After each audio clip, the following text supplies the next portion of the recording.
Call to order this session of the Atwater City Council for February 26, 2018. If you would all please rise for the Pledge of Allegiance, followed by invocation by Chaplain McClellan. I pledge allegiance to the flag of the United States of America and to the republic for which it stands, one nation, under God, indivisible, with liberty and justice for all. Our Father, as we approach your throne tonight, we're so thankful that we can. We thank you for the rain that you've given to us today, and Father, we much needed it. But Father, we've gathered here tonight to discuss the affairs of our city. I thank you for our mayor and our council members, Lord, the service that they do. We ask that you continue to have your hand upon them. But Father, give them wisdom tonight as they discuss the affairs. And Lord, may everything that be said and done would be that to glorify thy name.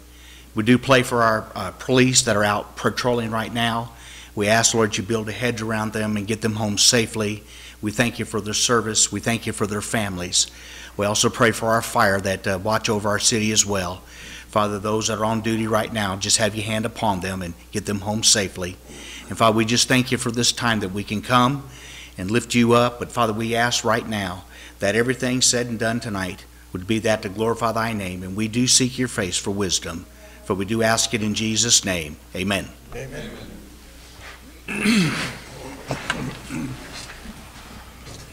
Roll call, please. Creighton? Here. Raymond? Here. Vieira? Here. Vineyard? Present. Price? Here. We have a quorum.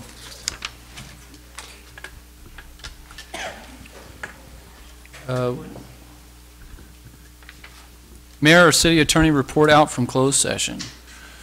Ladies and gentlemen, the City Council did meet in closed session this evening. There are no reportable items at this present time, and staff was given direction. Our next item brings us, we have no subsequent need items that have been brought to us, and so we come to approval of agenda as posted or as amended. Go ahead. We need to move item, the presentation to after item 5.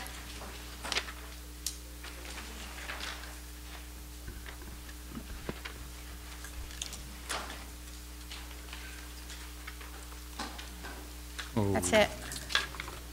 So, The Okay, FAA so presentation. Right. Okay, so we're keeping everything in the same sequential order with the exception of item 5. And item 5, we're moving to... we're moving the presentation, if I'm understanding your motion correctly, we're moving the presentation to follow after number 5. Correct. Mr. Vineyard? I'll second the motion. Off the question? Creighton? Here. Yes. Raymond? Here. Yes. Vieira? Yes. Vineyard? Yes. Price? Yep. Motion passes. Comments from the public. At this time, any person may comment on any item which is not on the agenda. Please state your name and address for the record. Action will not be taken on an item that is not on the agenda. If it requires action, it will be referred to staff and/or placed on a future agenda. To comment on an item that is on the agenda, please wait until the item is read for consideration. Please limit comments to a maximum of 5 minutes. Are there any members of the audience this evening that wish to address the council?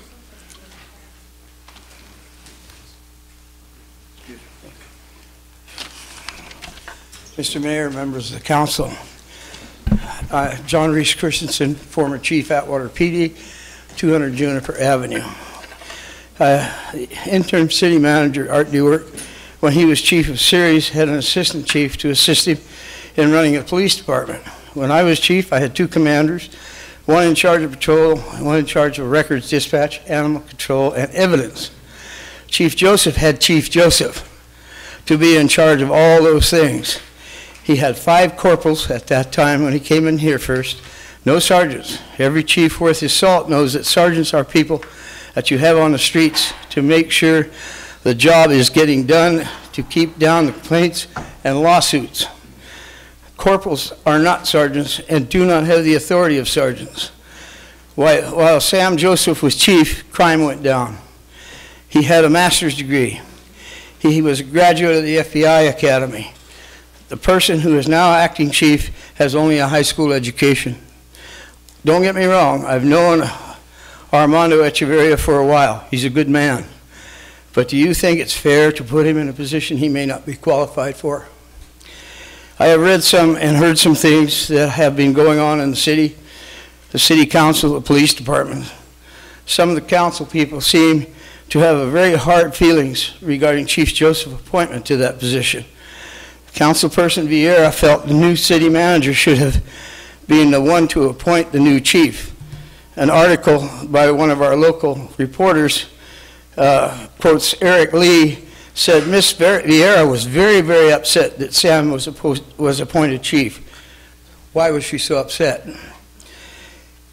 Daniel Hernandez, who is here tonight, told that reporter for one of our local newspapers that he called the police department, asked why Joseph was removed, and was told by a male employee that there was a personnel dispute between Mr. DeWerck and Chief Joseph.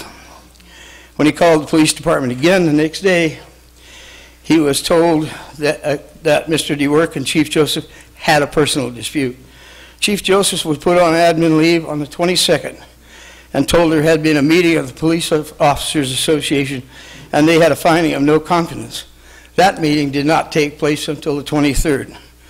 Like the meeting in the restaurant, maybe there was no talk of city business, but it smelled bad. Just like Chief Joseph being put on admin leave smells bad. Question is what you have heard here, and question what you have heard here and make your own findings. Is this all because of a personal thing between two people, or is it something that may have been planned? Thank you. Yeah, thank you. Yeah, my name is Richard Johnson, 1675 Drakely Avenue, Atwater, the jewel of the valley. First of all, I want to talk a little bit about ex-Chief Joseph. He's an ex-chief because he's a bad cop. He is a dirty cop.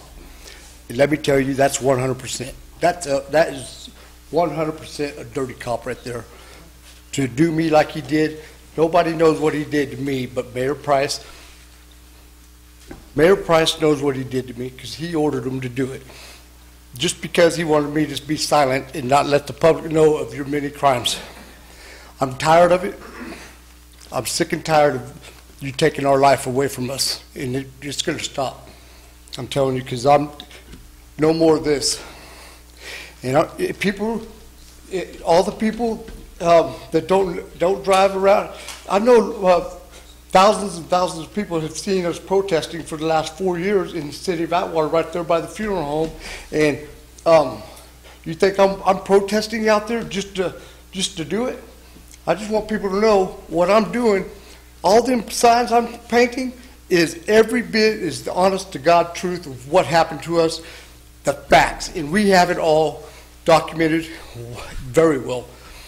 My wife had seizures, 2 of them, that she's never had before because of the documentation she's done. Huh? I'm sorry.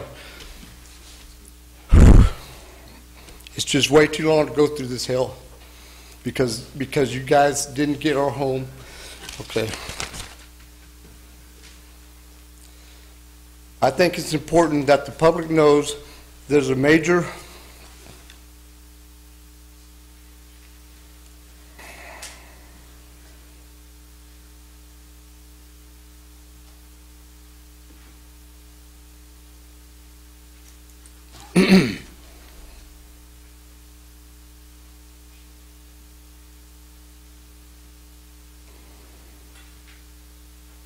I don't know if I can put that right now.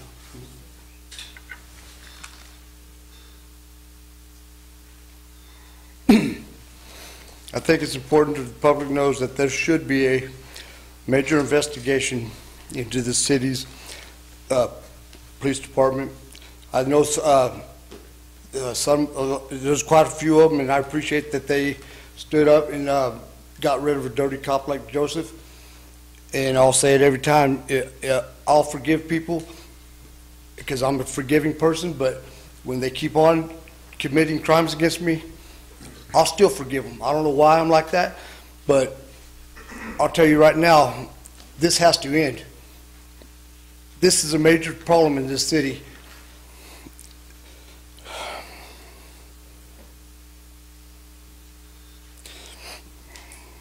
Mr. Price, you have loudly criticized our new city manager for taking action and putting the city back on track. I wonder, Mr. Price, if you would badmouth a police officer if she arrested a bank robber on her very first day on the job.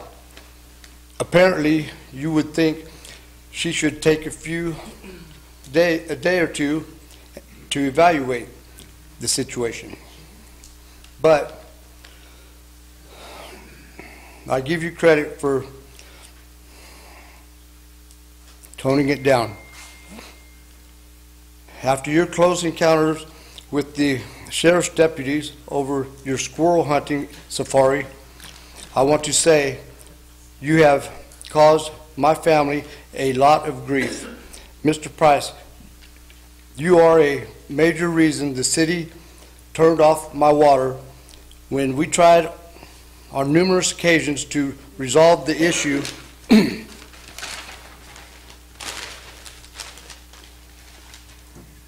The city refused to accept our money. How cruel is that, Mr. Price? Mr. Mayor, speaker's time has expired. That's it? Yeah, we don't have somebody monitoring this clock tonight, so we're keeping. We have multiple. All right.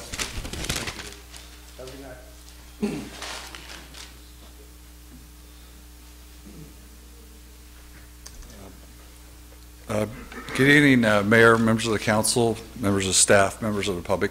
Before you start the 5 minutes, Lisa, I would appreciate it, indulge me to say a few words about the passing of Mike Raymond. Mike Raymond was a part of Atwater. Mike Raymond and his father, Bud Raymond, provided the most basic thing for people, and that was housing here in Atwater. He was a good man, he was a generous man, and I think you'll see a lot of people in the newspaper, Mr. Mayor, who give a big donation and they get a big headline for donating money. What Mike and his dad, Bud, did, they would help, in particular, first-time home buyers. And a first-time home buyer who could barely raise enough money to buy the house, they would carry what's called a silent second. So maybe the purchase price is $100,000, they would carry a second for $10,000. And when that guy got the money to pay him back, they would forgive that debt, just to help a young family.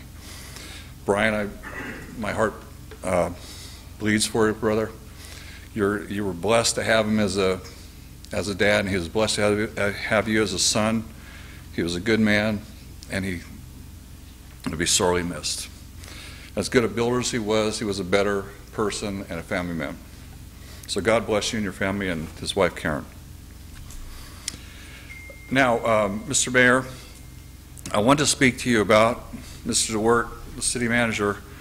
You know, since Mr. Petro left the City Hall, we've watched painfully over the last year as the City Council tried to wrestle with the decision of getting a new city manager. And it's been painful to watch. And I read all these horrible things about this guy, and I said to myself, why do we want this clown in our city? And after he got appointed, I reached out to a council member and asked for a lunch to be set up. And so I met him about a month ago after he had made a major move in the police department. And then he was gracious last week with his time and gave me an hour to lay out his agenda for the city. And his agenda and his reorganization, which we'll be speaking about later, I just want you to know that the person I've read about on Facebook and both the newspapers is not the person that's sitting in that chair. In my opinion, based on being an advocate for the city at this podium since 1990, Mr. DeWert is the right person at the right time in the right place. And as Lisa will tell you, I was on the council for 12 years, and I argued with the likes of Eileen Duddy and the late Ed Abercrombie and Dick Rogers and Ken DeVoe and Dennis Anderson and Greg Olzak, who's here, and we had spirited debates. But once the decision was made, we moved on. What Mr. DeWert is trying to save, which most people don't know, is save this city from being taken over by the state of California because you can't meet your obligations. And so I just want to say publicly that it's embarrassing to see the things that are said and written about him. And I'll go one step further, Mr. Mayor. Some people, including people in this room, owe this man a public apology for what they've been saying about him, because I think he's a good man. And I don't know why in the heck anybody would want his job. And one of the things he's going to talk about later is consistency and continuity in deputy city manager positions, because when he leaves, who's going to want this job? And I want to segue that same attitude and speak to the media and folks on Facebook who are running down the Atwater Police Department. You know, you folks the Atwater Police Department is going through a process. And Armando, Mr. Echeverria, I don't know him, we're not friends. Well, I know who he is and he knows who I am, but he's got a tough job, and his job should be focused on two things, as your job should be, and that's one, officer safety and providing these brave men and women the tools to do their job, and two, getting back to what Mr. Abercrombie and I used to do and insist on is response times. In the old days, we had one officer north of Juniper, one officer south of Juniper, and a supervisor roving back and forth. And we knew at 2 o'clock in the morning, if someone was trying to come through our sliding glass door, that in 90 seconds an Atwater cop would be there to save the day. And I can't say that that's the case. So it's tough enough for Armando Echeverria to be the chief of police and recruit and retain good officers, but it makes it even tougher when folks in the media talk about things like where somebody vacationed, you know, in Hawaii, or, you know, what the next thing they're going to say is, are they both a Sagittarius? Do they both like cheese on their eggs? I don't know what the next deal is. It's ridiculous what I'm reading about in the paper. I hear duct tape or this or that. It's time to work together to get us out of this mess that we're in. And I would hope the focus stays for this council with the police department is supporting this man who is the chief. Let's not look backwards, look forward, support him and his men and women who are trying to do the best they can without getting salacious details in the newspaper about garbage that nobody really gives a rat's A about. So that's my 2 cents, Mr. Mayor. You have your work cut out for you. Thank you for letting me go a little over my time. Thank you, Andy. Yes. Ladies and gentlemen, just please, if you would, check your cell phones to make sure that everything is on off or vibrate. Thanks. Anybody else wishing to address the council?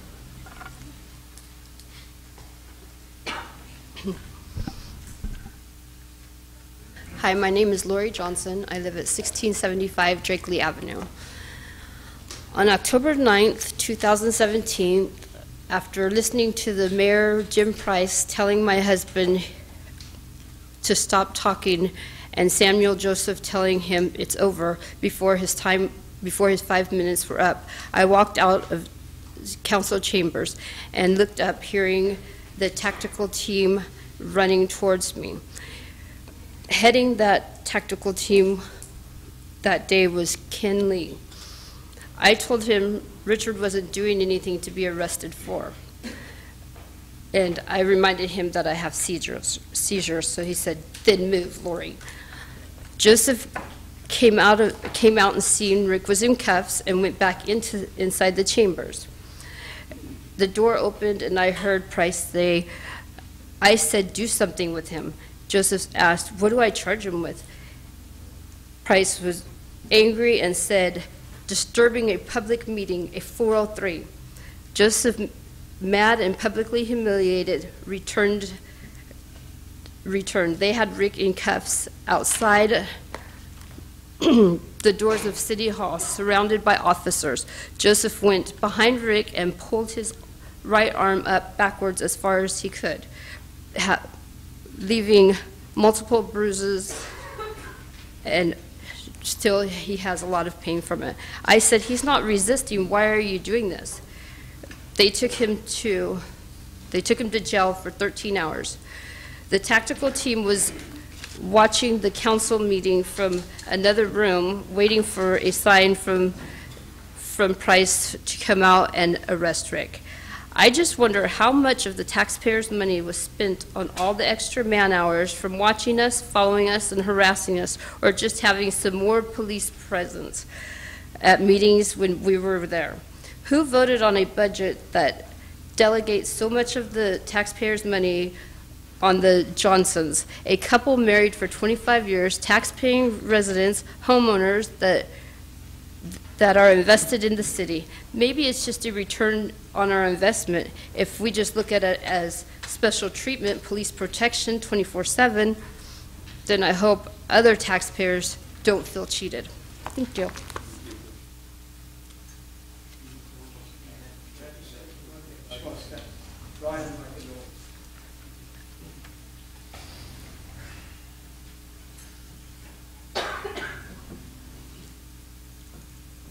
Buenas tardes, Dios les bendiga a todos. Good afternoon, God bless everybody. Mi nombre es Isidro Delgado My name is Isidro Delgado.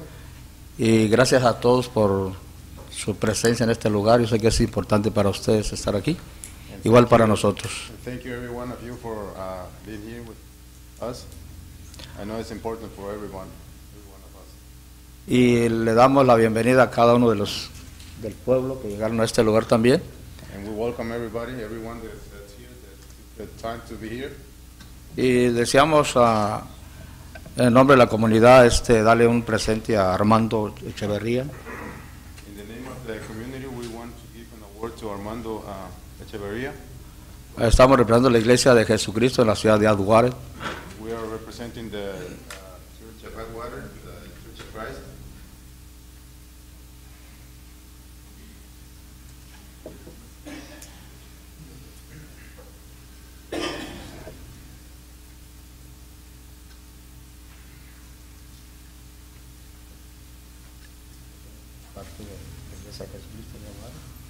Muchas gracias. Muchas gracias, lo agradezco. Te damos la bienvenida a trabajar en la ciudad.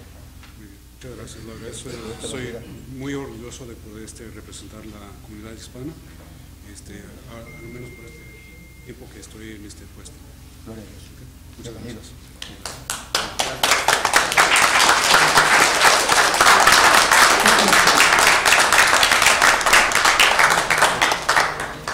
Thank you very much. Just rather quickly, muchas gracias. Lo que quería, or what I responded in Spanish, and not to offend anybody, but was just thanking him and very happy to be able to represent the Hispanic community during this time with the city, with the department, with the city.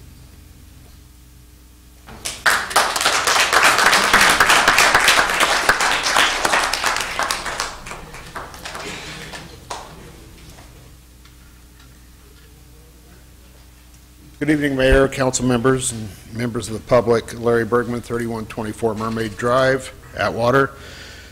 I just wanted to echo the statements of former council member Krodick.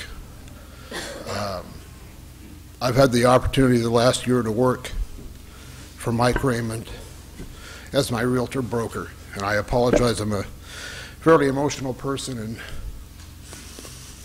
Mike is one of the biggest-hearted men I've ever met.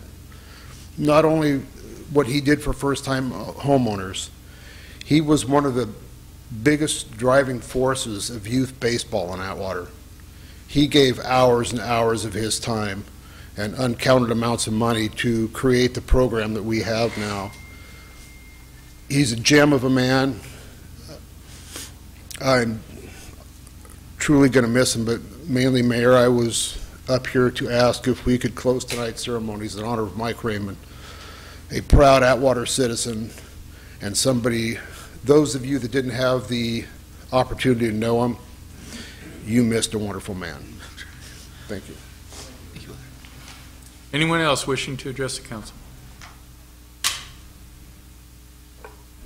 Good evening, Mayor and council people, women and men. I am here this evening to comment on an incident that happened recently. Could you state your name for the record? I'm sorry. Excuse me. I apologize. My name is Nancy Redding, 3023 Sycamore.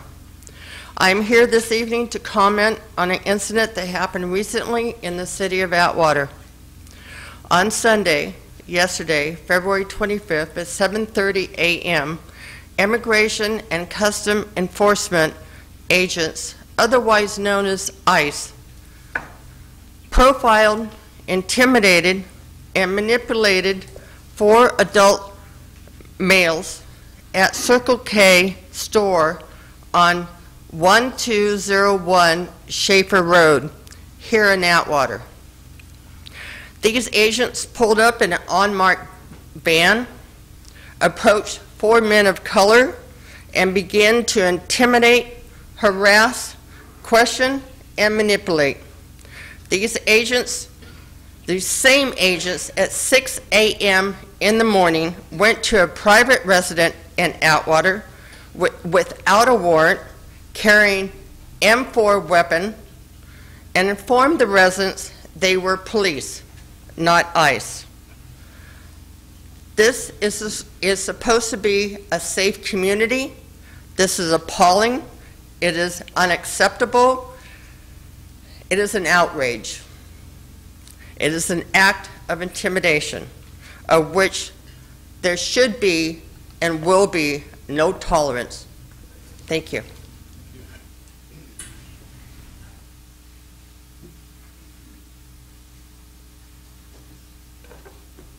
Mayor Price, members of the council. Hi, Nancy Corporich. I'm your fire chief here in Atwater, and I don't usually come before you in a public comment section, but I wanted to speak with you differently than we usually do when we get an opportunity to speak to the city council. And I'd like to pause for just a moment to offer my condolences to Council Member Raymond. Sorry to hear about the passing of your family. So the reason I wanted to come before you to speak is because we have been working, CAL FIRE's been working for the city for about 7 months without a contract, and that's not really the big deal. We've been working with city manager to work about what we can do about that, and he's been very forthright and open about what our next course of action should be. But we have tried to bring the contract before the council before, and the last interim city manager had asked us to hold off until we got a new city manager. So in kind of keeping with what we're planning on doing, we have been working very closely with Art, and I just wanted to let you know that as your fire department, what we bring here to the city, we're very happy to be working with Art. He understands the fire department, the police department, he understands public safety in the city and understands how important it is to the city of Atwater. And so it is nice that we have an opportunity to have discussions about how we can assist the city in remaining, still keep maintaining their fire protection while being fiscally responsible and efficient with what we bring to the table. And so, as I've said numerous times, CAL FIRE works at the pleasure of the City Council, and it's been almost 10 years. October of 2008 was when we became the fire protection for the city, and we're very pleased and honored that we've been able to maintain that relationship for the last almost 10 years, and that's exciting for us. But just so we still remember, they're still your fire stations, it's still your equipment, it's just our personnel that work for the pleasure of the citizens here in the city of Atwater. So some of the benefits that we have brought over the last 10 years to the city is improved fire protection. We've increased the level of training with all the fire personnel. We exceed all state and federal mandates with respect to training. We have a very efficient use of our personnel and your resources, because we do have the ability to have a depth of resources, having CAL FIRE behind that name, and we're able to bring some more tools when maybe the city doesn't have those tools. We do. We have the ability to, well, you guys saw what we were able to bring when we had the tanker truck rollover out here in the McDonald's parking lot at the city. So we are able to reach down deep into that tool bag and get some extra stuff that we think that folks need here in the city. We've also had the opportunity that when things don't go well for our city personnel here, for some of the folks that work here in the city of Atwater, I move them to other locations within the CAL FIRE, within our state agreement, so that those are funds that the city is not expending on those personnel. Like maybe they have long-term workers' comp. We've had several of them here in the city. So the state accepts that liability. That's one of the ways we help you remain fiscally solvent for your fire department. And we also help out with the retirement benefits, because when your folks retire, the state pays that and the city doesn't have to. So that's a huge, I mean, you guys know what the PERS stuff looks like, so that's a huge benefit. But we do also bring some challenges, and we understand that, so I'm not, trying to say that we don't. We obviously have our pay is negotiated at the state level. I have no ability to change what they negotiate at the state level. We do have a higher degree of turnover because folks have an opportunity to move anywhere within the state of California, and they promote all over. We're not in a fire department where you only have 1 or 2 positions to promote into. We have thousands of positions to promote, and that's very good because we have been able to move a lot of the folks that have learned skills here in the city of Atwater and taken them out to be higher paid individuals doing the same thing because they've learned from working here in the city, which is a really good thing. And we also don't have an opportunity to do some of the things in the city we would like to do. Those are some of our challenges. We do want to work with the city to make sure that we're still remaining responsible to our fire protection while giving you every bang for the buck that we possibly can give you. So, Mr. Mayor, the speaker's time has expired. thank you. I was pretty close. I was going to be to 5 minutes. So, Nancy, I'll give you a couple seconds if you can wrap it up. well, I want to thank you also for allowing us with the Measure H dollars to move the truck forward. That has improved the ISO rating here in the city, has dropped the insurance rates for folks here, and we're going to continue to do stuff like that, whatever you will work with us to do. We just are very proud to be your fire department and appreciate the opportunity to continue to do that. Thank you. Thank you, Nancy.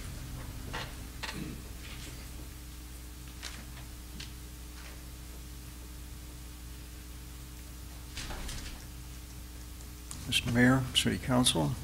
My name is Don Martin, and I'm at 1980 Cordelia Court. A little background on myself. I served in the Air Force for 23 years, and I retired as a logistics superintendent. Then with the Merced County Housing Authority, I retired after 17 years as their deputy director, went back a few months later and served as their administrative hearing officer / judge for 10 years. In all that time, the term interim always meant to me to preserve the status quo. And I have nothing against this gentleman here, but I see changes being made. I don't want to step on item 5 of the agenda. Stop me if I do. But it's apparent that there's some major changes being made, and it just doesn't seem right. If the City Council gets together and eventually appoints a permanent city manager, it seems like that would be the person to make these major changes. Changes being made now could be overturned at a later time. I'm a Christian. I don't have an axe to grind. My only hope is to see the task of selecting one of the 2 candidates that you mentioned coming up for a vote as a permanent member of the city. However, and I've addressed the council a couple of times about this, and I really have asked a question. I don't know where the process is at this time as far as the selection of a permanent city manager. Is that a question I can ask right now? I guess not. Okay. It seems that just from what I've heard, Mr. Vineyard and yourself are in favor of the process going forward, but I guess there are 2 or 3 other members of the council that are not. But if one member of the council that... Excuse me. Ladies and gentlemen, I've asked you please to silence your cell phones.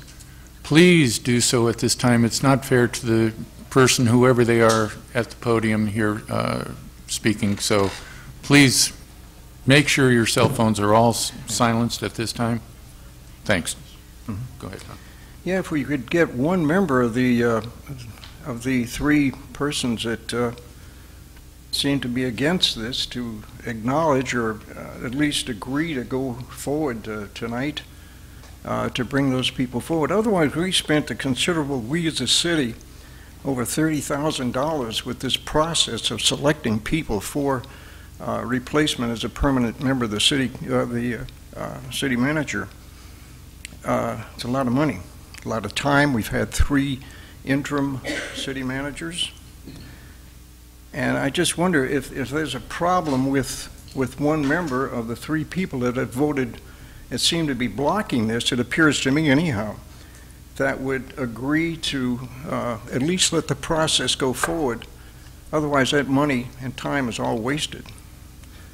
Again, I guess I can't expect an answer. Okay, I'll pass on that one. All right. Anyhow, it's up to the City Council to figure this thing out. I've spent my time up here trying to see what's going on. I don't know. It's just questions that I have, and I can't seem to get them answered. Is there a forum where I can get those questions answered? No. You feel free to give me a call anytime you'd like. You have my number. Okay. Thank you. All right, sir. Well, thank you for your time. I appreciate it.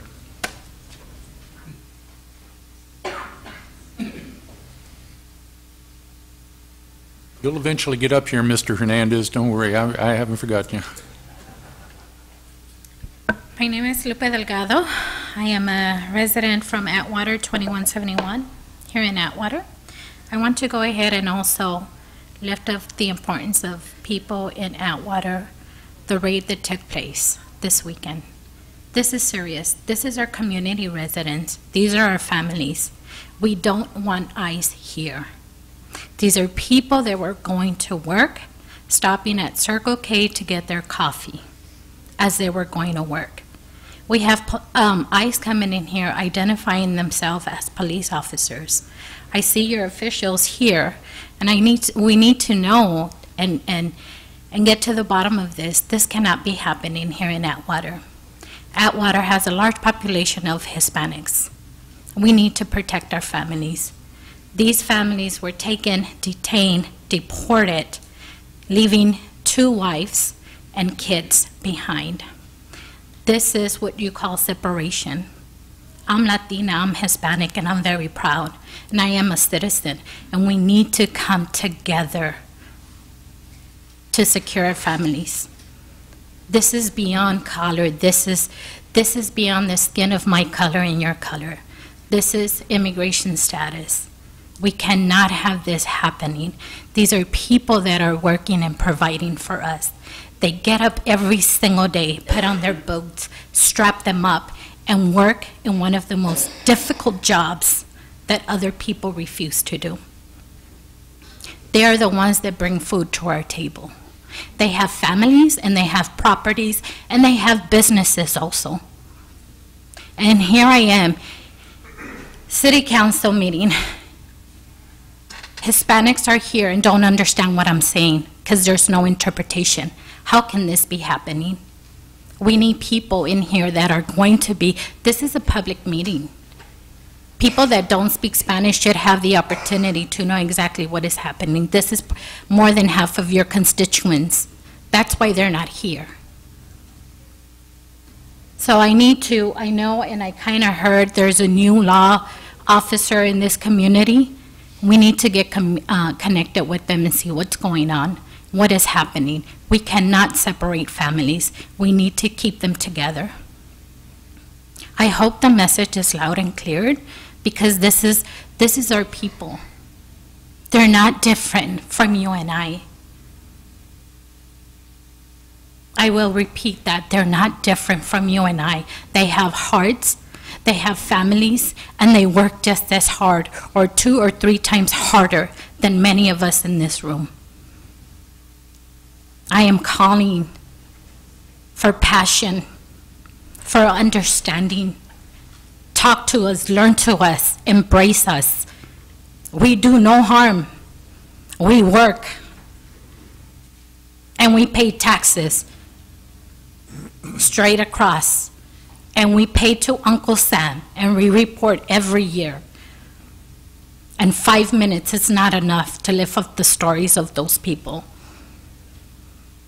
I embrace you and I welcome you to come and be part of an event that will be taking place in Atwater, that we will be lifting up those stories. They need to be heard. They're so afraid, and we will not continue to keep them in the shadows. They need to come out, and we need to support them.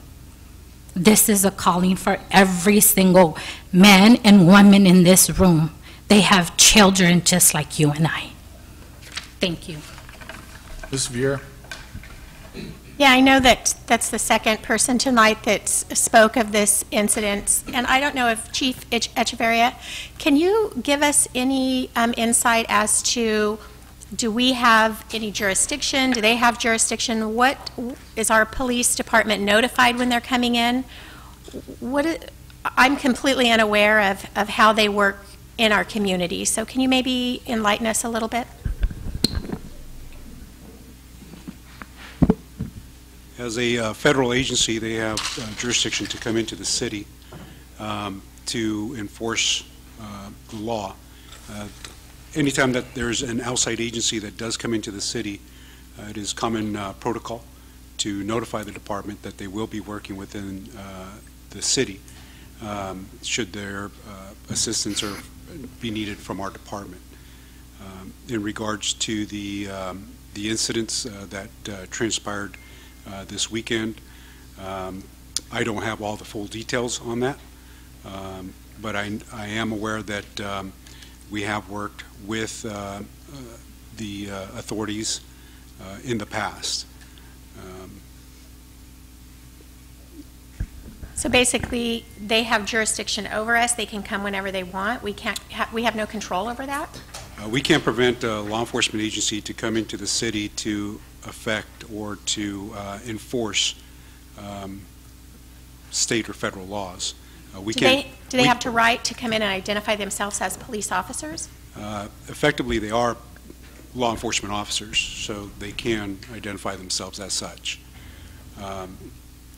But we cannot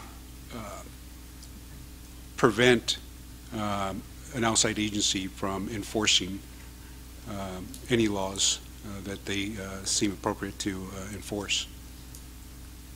So if I may, I want to say, let's remember SB 54 was passed. Do we even know what SB 54 is? Yes, ma'am, we know.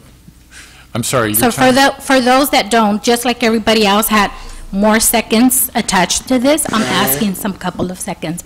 SB 54 was passed, and we became sanctuary state. So some of those jurisdictions that Mr. Echeverria is suggesting, I think we need to look in that and make sure that our police officers are abiding by what that is and really understand what SB 54 and how it becomes in protecting our families. Mayor, may I ask? Mr. Vineyard. Ma'am, you mentioned an event. Was that an event you're going to have to discuss these issues, or that was? An event where we're going to be lifting up the voices. When is that? That is scheduled for Wednesday.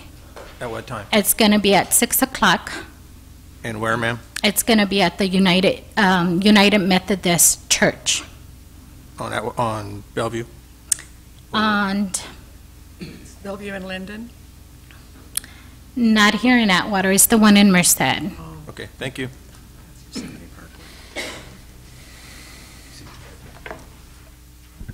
Good evening, City Mayor, City Hall, City East Palo Alto. My name is Luis Avelar. Mi domicilio es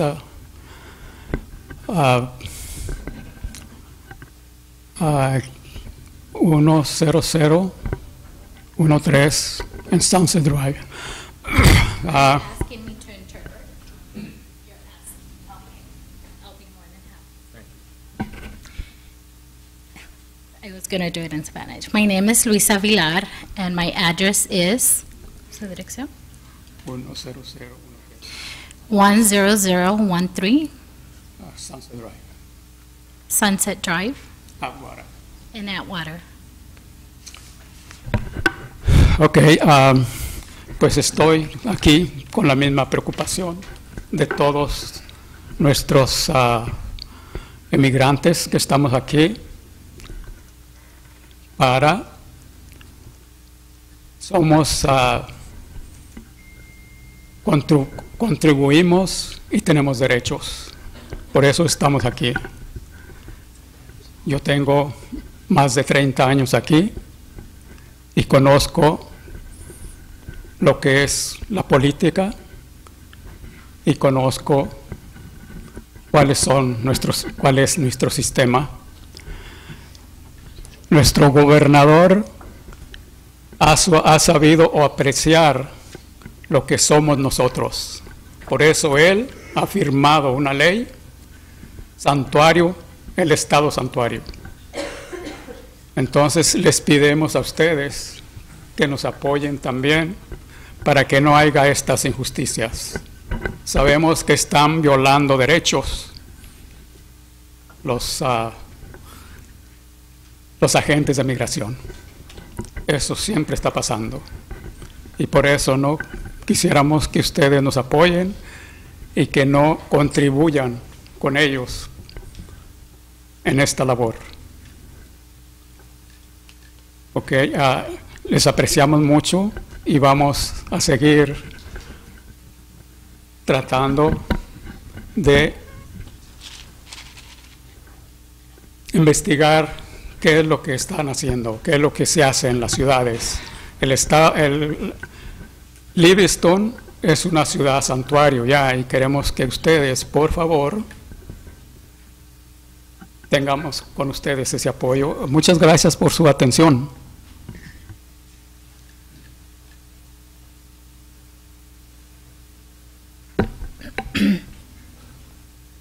I'm here for the same reason and the same worries that my two other residents shared. My concern is that we need to protect our families. This is why we're here. I want to be able to share with you that I've been living here for over 30 years, and one of the things that took place was that Governor Bryan appreciates us. That's why he signed that into law, SB 54 he's referring to. He put all this effort because he knows and he sees the type of work effort that we do. We are asking for you to do the same. We appreciate your effort. We want to see your effort and commitment in protecting our families. And we want to know, just like Livingston, Livingston became a sanctuary city, are you willing to do the same? And if so, how can we work together? Thank you.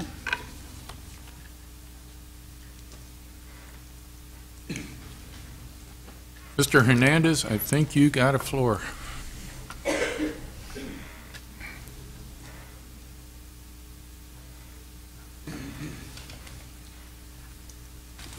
Danny Hernandez, 1904 Canal. First of all, I'm going to clear up something real quick. This gentleman here, I was here. What you did, lie about me. Hold on. What you did, Everything you say is a lie. he asked you to. Mr. Hernandez. Who asked me? Mr. Hernandez, Richard, You turned around and me, dude. both of You you. were you were resisting arrest out there, okay? Mr. Hernandez and Mr. Johnson, that will be enough. That will be enough. Mr. Hernandez, Okay. you have the floor. Use it wisely. Yes, sir. First of all, last meeting, I was here when I stated, first, just go back to council meeting on January 22nd, when DeWork told Chief Joseph that he essentially met with police officers union, and the union had cast a vote of no confidence on reason for removal. An article in the Atwater Signal, February 3rd, a police union leader confirmed the officers didn't vote until Tuesday, January 23rd. The above alone constitutes a lie by Mr. DeWork. Now, that's not the first one. What I'm going to read is from another article in the paper at a later date.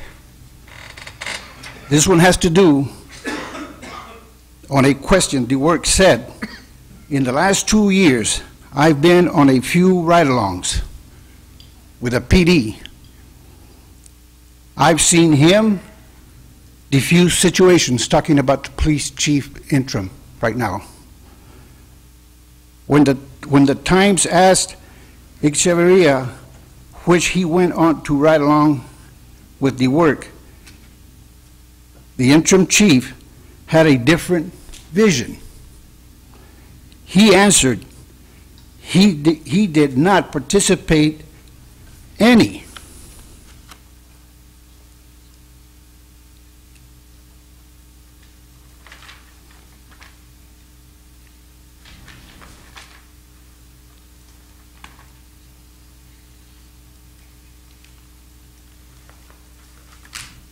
Any ride-alongs with me.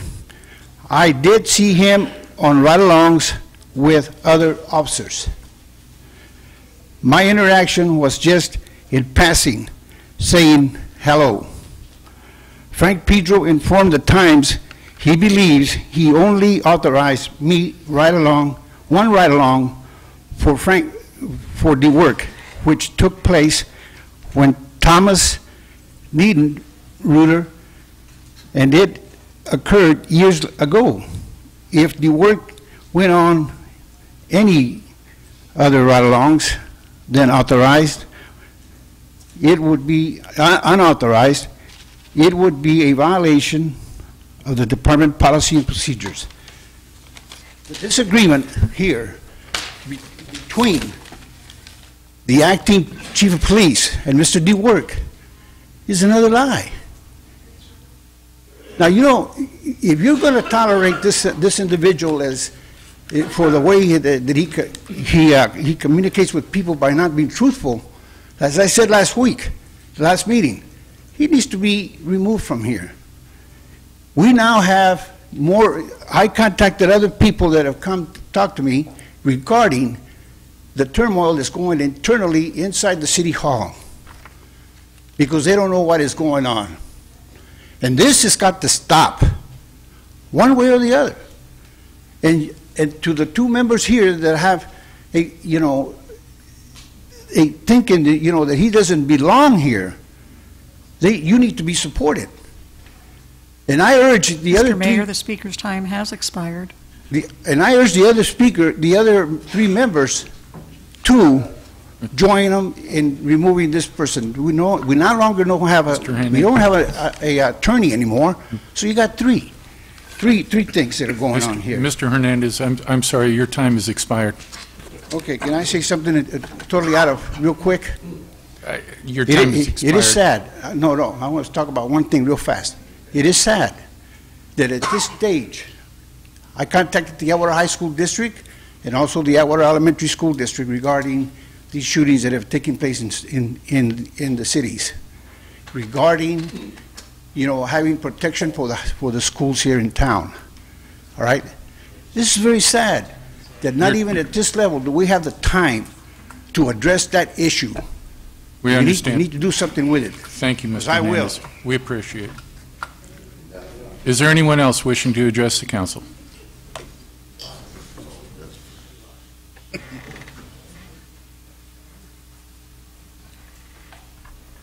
Hello, Mr. Mayor, council members. My name's Keith Pulaski, 1984 Sagewood Drive in Atwater. I know you guys aren't answering questions, so if you guys all have my email, you can respond back to me if you want. I'd just like to clarify some things. The City of Atwater has a deficit of approximately $2.8 million. Depending on who you talk to, the city paid between $24,000 up to $50,000 for a firm to find us a city manager. According to the Merced Sun-Star on November 13th, there were 50 applicants for this position. And with that, we were only able to get an interim city manager. And he comes to the city with controversy and requested a police background check. Has this been done? What police agency or firm conducted it? And did you sign a release for them to review your 201 file? After a few weeks of him being here, he placed the chief of police on administrative leave. Now we have a chief sitting at home collecting a paycheck. He replaced the top officer in the city with a person who only has a high school diploma and disciplinary issues, and gave him a raise. The police department has to backfill Armando's patrol position with overtime. He now wants to hire a firm to do a management audit, costing the city more money. So to recap, the city is in debt $2.8 million. The city is paying the chief to stay at home. The interim chief received a raise. Patrol officers having to backfill his patrol position with paid overtime, and having a management audit with all this costing the city more money. Mr. DeWork, do you know how much money the city has in its reserve fund? I may be mistaken, but it's not one of the city manager's duty is to work on the city financial problems, not create more. Mr. DeWork is a salary employee. However, with the financial problems we have in the city, he only finds the need to work 4 days a week. So that's what, about over $800 a day you're being paid. In closing, to set the record straight, 3 of you council members support this. Well, at least one of you don't have to worry about being reelected in November. Thank you. Is there anyone else wishing to address the council at this time? Seeing none, next agenda item. We're moving to the consent calendar. Background information has been provided on all matters listed under the consent calendar, and these items are considered to be routine. All items under the consent calendar are normally approved by one motion. If discussion is requested on any item, that item will be removed from the consent calendar for separate action. We'll give just a couple of minutes here while folks depart the chamber. Thank you, Andy.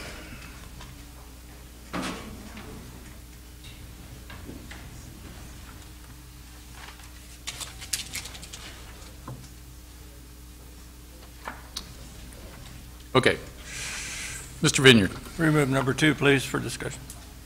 Okay, number 2 is of the consent calendar being removed Yes. for separate consideration.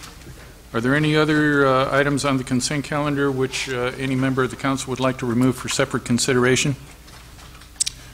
Any members of the audience having any desires for removal of any items on the consent calendar for separate consideration? If not, entertain a motion. What was that? We have a motion ready to do. Okay. Have a first and a second. Call for the question. Vieira? Yes. Vineyard? Yes. Raymond? Yes. Creighton? Yes. Rice? Yes. Motion passes. Okay. Mr. Vineyard? Yeah, well, I know the gentleman came down to talk to us. Basically, here's it in a nutshell. I think we need to do a due process on this. And therefore, I'm going to make a motion to retain Terpstra Henderson as the interim city council at a minimum expense until the city council can actually release and solicit a request for proposals, RFP. The gentleman can still apply, and therefore it's across the board for the regular appointment of a city attorney services. Is there a second? Okay, I'll second that motion. Mr. Raymond? Well, it was my understanding we were going to be discussing this before coming out here. We can open it up for discussion, yes. Did you have comments that you'd like to make at this point? Not at the moment. Okay. Okay. Well, ladies and gentlemen, I'll make some comments before we take a vote here.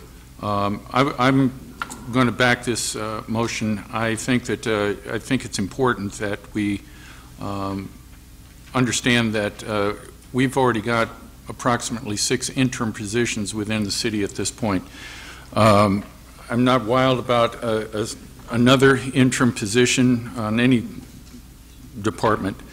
However, in this particular instance, Mr. Terpstra's firm is the firm that has been with the city for 6 years or so, and they are up to speed and familiar with all the items that are within the process of being decided right now, and to jump to a second interim attorney that is not familiar with all the cases and all the issues that are before them on a legal basis, it just is delaying a process. to get out there with an RFP for approximately 30 days, get a list of names back, interview the prospects, and get somebody that will be a permanent fixture and up to speed in as quick amount of time as we can, I think is the appropriate move to make. That's my comments for this right now. Ms. Veer. This was actually on the agenda for closed session, and I know I said when I was in there I didn't have a copy of the agenda. I hadn't received it yet. I had been out this week. So there are issues that we probably should discuss in closed session. I don't know if Mr. Terpstra wants those in open session. Should we go back to closed session to discuss this where it was agendized, or do you guys want to air this in open session? I asked in closed session, I said, is that all that's on the agenda? And I got the stares. I said, I don't have an agenda. This was on the agenda. My iPad's down. I've been in the hospital all week. I didn't have access to this until we left closed session. So what do we do about that? Any opinions, Mr. Terpstra? Well, the council has a lot of options, as you know. Council can go back to closed session to discuss anything that it wants to. Basically continue the closed session if that's the desire of the council. As the council knows, there was a terrible accident on the freeway as I was heading down here. I was not sure whether this item had been discussed before I got there or not, and so I arrived at almost 5:30. So if this item was not discussed in closed session, council members want to discuss it in closed session, they can. As of now, you have a motion on the floor. My only comment on this, if I have a comment, is well, there'd be two. Number one, I went through the agreement as I review any contract that the city's about to enter into and proposed a series of revisions and changes. I don't know if those were made or not. I didn't have a chance to connect with staff on that. But more importantly, my objective in all of this is to try to do the very best I can for the city in this time of transition. If the council believes that another 30 days of us providing service, and again, my objective would be to essentially make sure the city's position in a number of cases is not prejudiced, is not harmed in any way, and that we provide the maximum degree of assistance and cooperation to whoever is chosen as the city attorney. That would be our objective. We have professional responsibilities to discharge under the laws, under the ethics laws that govern our profession, and we intend to follow those completely. So I will make myself available to the council in whatever capacity it wishes in order to help in that time of transition. Thank you.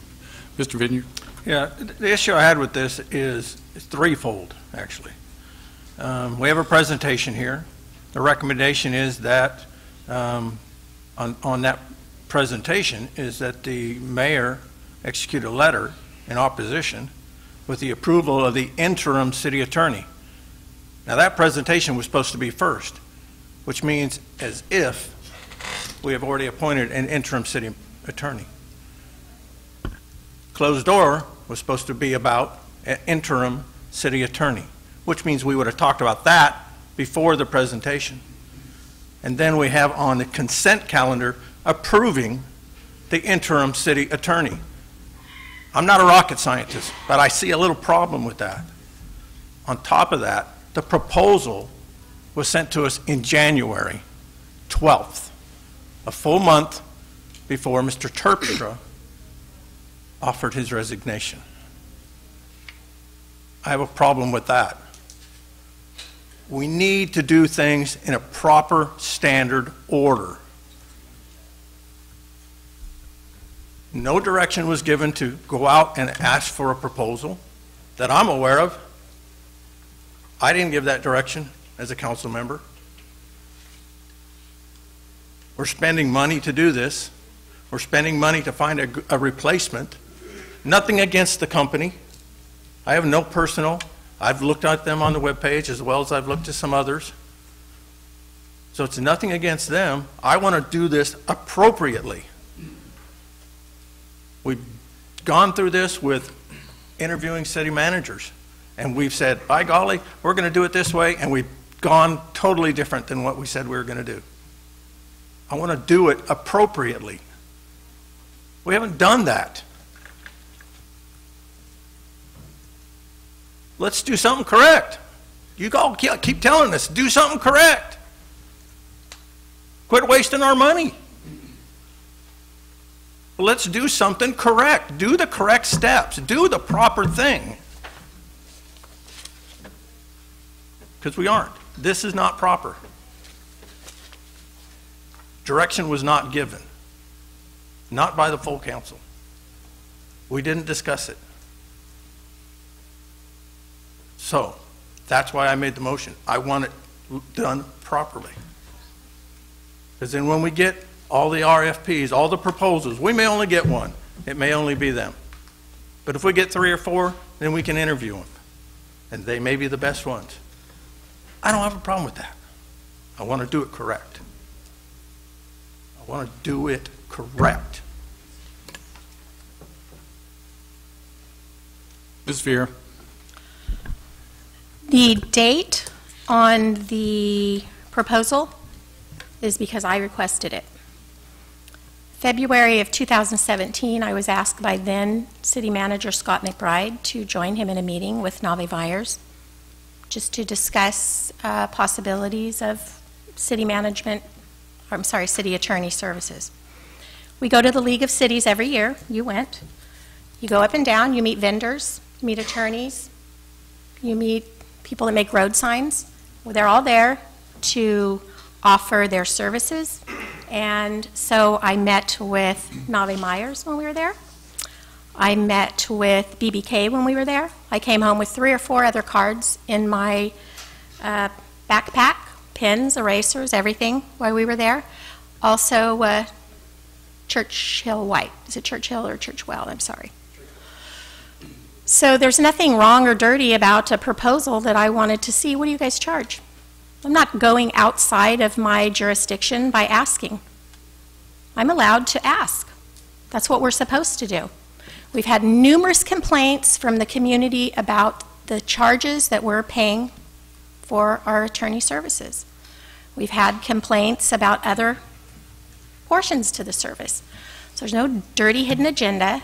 I ask for it. I also ask for fees from BBK. I also ask for fees from Nave Myers and one other service. I'd have to look back and see what it was, just to see what's out there. So that's why that is. If that's the only problem that you have with it, then that's on me. That's not on them. You ask me a question, I'm pretty always cut and dry. If I've done something, I'm going to take responsibility for it. And that proposal came at my request. It's a generic proposal. I don't know if there was any difference. Just I said, hey, what are your fees? We're having a lot of complaints. That's where that came from. That's why it was dated that way. Just clarification. Mr. Vigneault. And making a request of somebody is fine, but putting it in as the only recommendation without conversing with the rest of the city council is a problem. Because as it's put in here, that is how I take it in representing all the people of this city. And I don't know, Mr. Terpstra, is that appropriate way to do it, or should have it been run through the whole council before we got to this stage?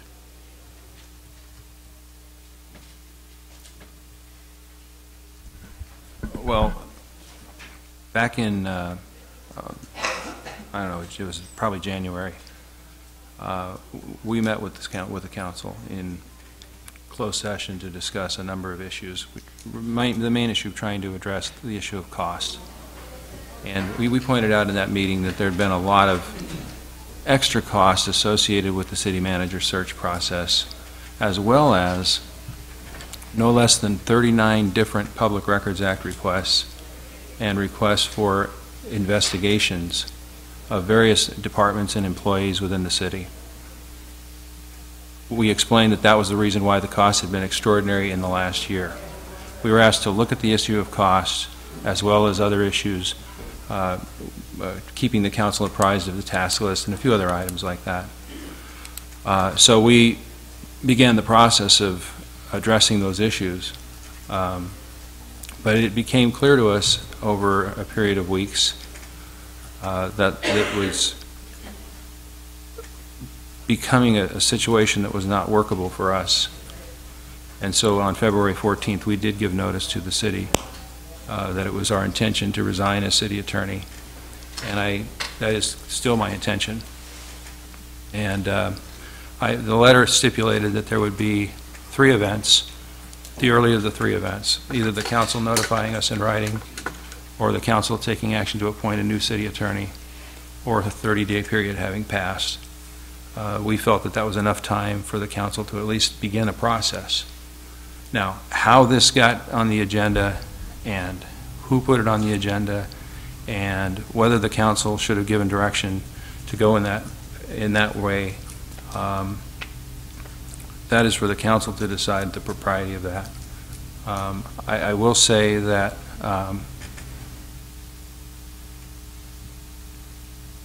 from our standpoint, we just want to see the city be successful. We want to see the city function smoothly. We want to see the council getting along. We want to see a smooth transition, and we want to see the city able to move forward.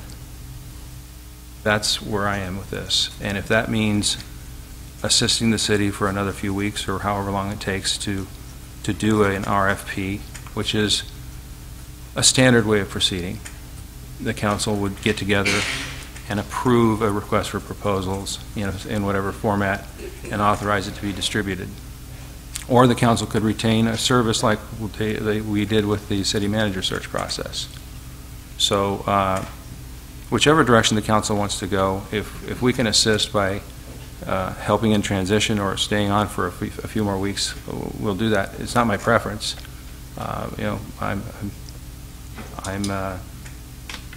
I'm ready to help transition to a permanent law firm. But again, the best interest of the client is our best interest as well. I guess my question is, isn't the SOP that the whole council discusses something like this to determine what direction they go before it actually comes on to an agenda? That is the preferred method, absolutely. Thank you. Ms. Vier. Isn't that why it was on closed session for tonight, was to discuss? And second of all, how am I to discuss items with you when my calls are not returned or my text messages? You haven't called me in some time. Okay. You haven't texted me in some time, and I'm not going to discuss that. I beg to differ, Mr. Vineyard. We're not going to go through a tit for tat up here. This is embarrassing enough. Let's just keep it at that.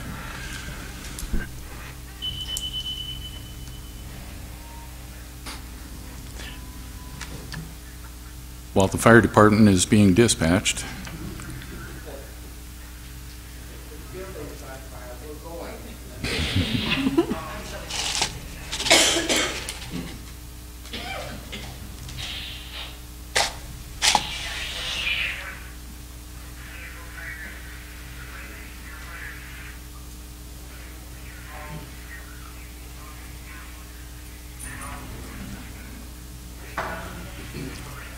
Okay.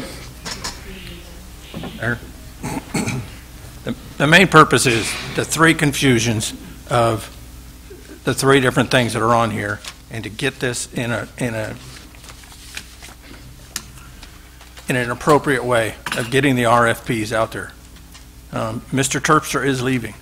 We need a good attorney service, but we need to do it in a logical and unified way. I think the RFP is the best way to do that. Okay, let me just add my 2 cents into this. And I didn't plan to, I thought we might be able to resolve this, but it doesn't sound like it. If Mrs. Vieira made contact and was soliciting proposals, there was no direction to do that, whether it was back in early part of 2017 or any time for that matter. Council gives direction. It's called regular order, something that we have lacked for a very long time. Regular order is that we get together, we discuss, we put it together. And that's the way it's supposed to work. It must work that way to avoid the spectacle that we are now displaying ahead of all of the citizens gathered and those that are watching us on television. I, too, have a problem with the fact that when I see a proposal from Churchwell White and it's dated a full month before Mr. Terpstra had tendered their resignation from his firm.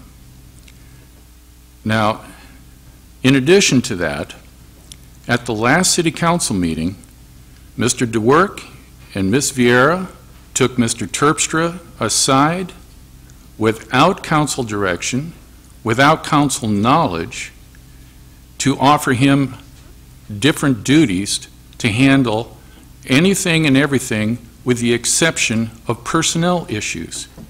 That is totally inappropriate. Jim, that is not true. If you want to move this back to closed session, I would suggest we do that, but you will not sit here and lie about me in public forum. Mr. Terpstra, am I lying about what happened at the last City Council meeting? My advice would be for the council to go into closed session and discuss this further. Very well. Mr. Creighton. So you have a motion on the floor and a second. Can we call for the vote on that? Call for the questions.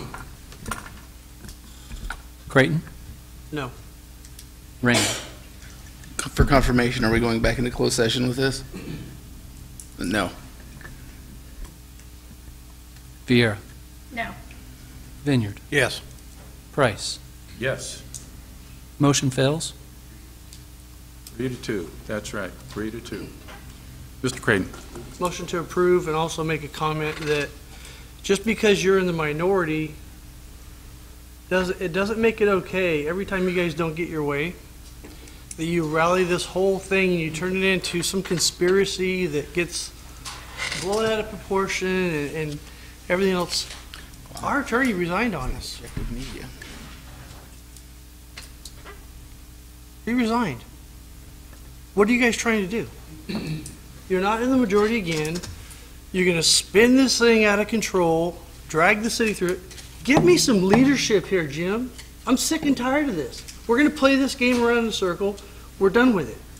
So I make a motion, we approve it as is, and we move on. I'm done. I just want to clarify one thing. There's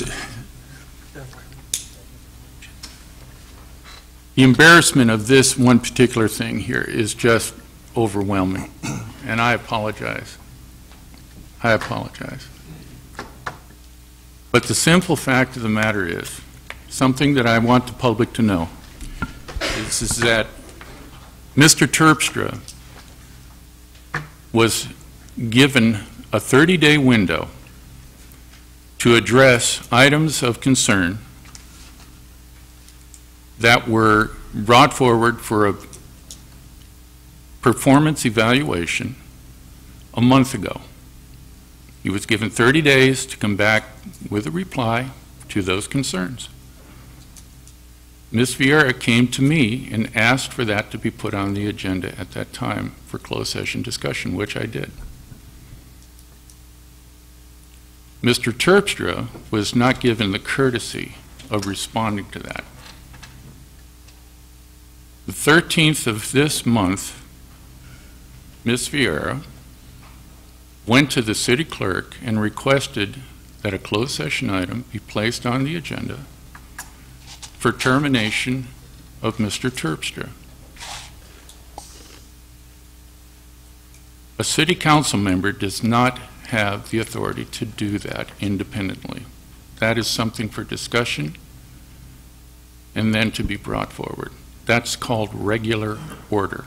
Jim, that... And we did not have that. It was on there for discussion. I didn't call for his termination. I called for discussion, and that is absolutely within my right to call for it. Mayor, we have a motion on the floor. Please stop the bickering. I'm making a statement, and I I fully respect everyone else when they make their statements, that I complete mine. I just want people to know that this appointment, this is a real simple thing to fix, and why we are going back and forth on this is really deplorable. I'm sorry for this. I am sorry to the folks here and those that are watching. In any case, Mr. DeWerk, did you have something you'd like to say? Yeah, I'd like to just point out that on the second page of my report, it speaks to the option that the council has to retain just exactly what's already been repeated here. They can retain Mr. Terpstra. They can choose to do a recruitment process, but I have a simplistic view on this, and that is that the city attorney, first of all, is not my employee. I was made aware, and I am aware of the company that is a prospective city attorney provider, and that company enjoys a good reputation. They're used widely throughout the valley, and my view is the council could choose to utilize this service, or they could choose to use the policy alternatives that I listed in this report. So I have a very different view on what is starting to sound like there was a collusion to jam this thing through. Council has a choice. They can go with this group, or you can exercise one of the policy alternatives, period. So it's not, this is the process being provided to the council. That's all. We have a motion on the floor with no second. I second. Are there any further, Mr. Vineyard? Absolutely. My motion was, if you look at the alternative options included, came almost word for word from the alternative.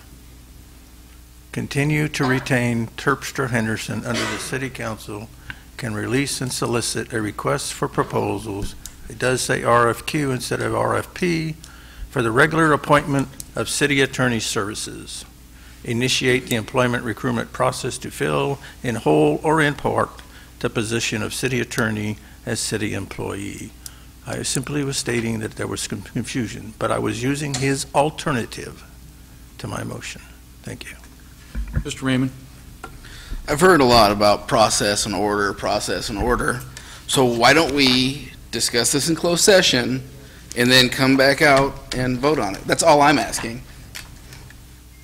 If the makers of the motion want to withdraw until such time as we do that.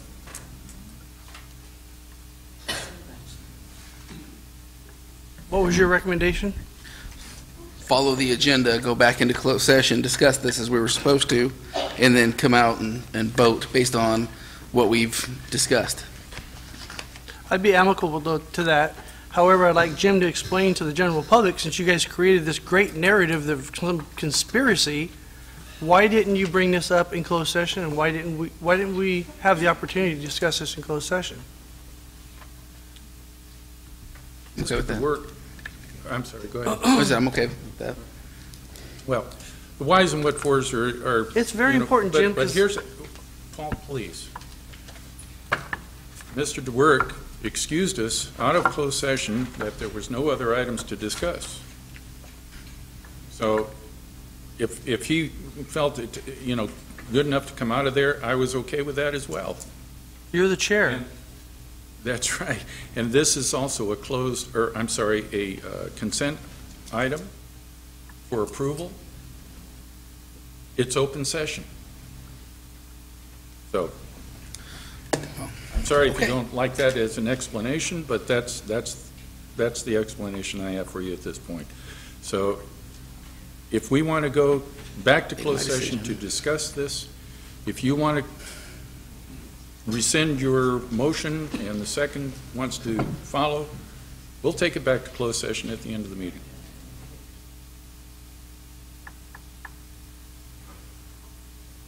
There's some public comment. Mayor, I believe the public would like to comment. Larry Bergman again. If indeed this was on closed session, you are the chair, Mayor, you control the meeting, it should have been addressed then. It's inappropriate if this wasn't addressed before to make motions and votes on it without getting the information in closed session. So, in my view, this whole thing is out of line. You did not follow the agenda. You didn't follow protocol. This should have been addressed prior to this vote. So, in order for this to go forward the way it should, you do indeed need to go back to closed session, have your discussion, and put this on the next meeting, unless you want us to wait around for you to do this and come back. Because it's totally out of line what's going on now. And honestly, the bickering, it's horrible. I've been part of it in the past, not to this extent. This is embarrassing. And that goes to all of you, because you've all had a part in it. All right, I'll amend my motion. We take it back to closed session. However, I don't appreciate some members on this council making every little thing that we do when they're not in the majority an issue. When I vote your way on certain things, these guys aren't making a big deal about it. But every time you two don't get your way, it is scorched earth, storytelling, and that's not what we're about here in Atwater. We're about trying to get business done. So let's roll up our sleeves and do what we need to do tonight. Mr. Creighton, are you amending your motion or withdrawing it? I'll withdraw it. Thank you. Until we come out of closed session. Ms. Vieira, are you withdrawing your second? Motion has been withdrawn. Next agenda.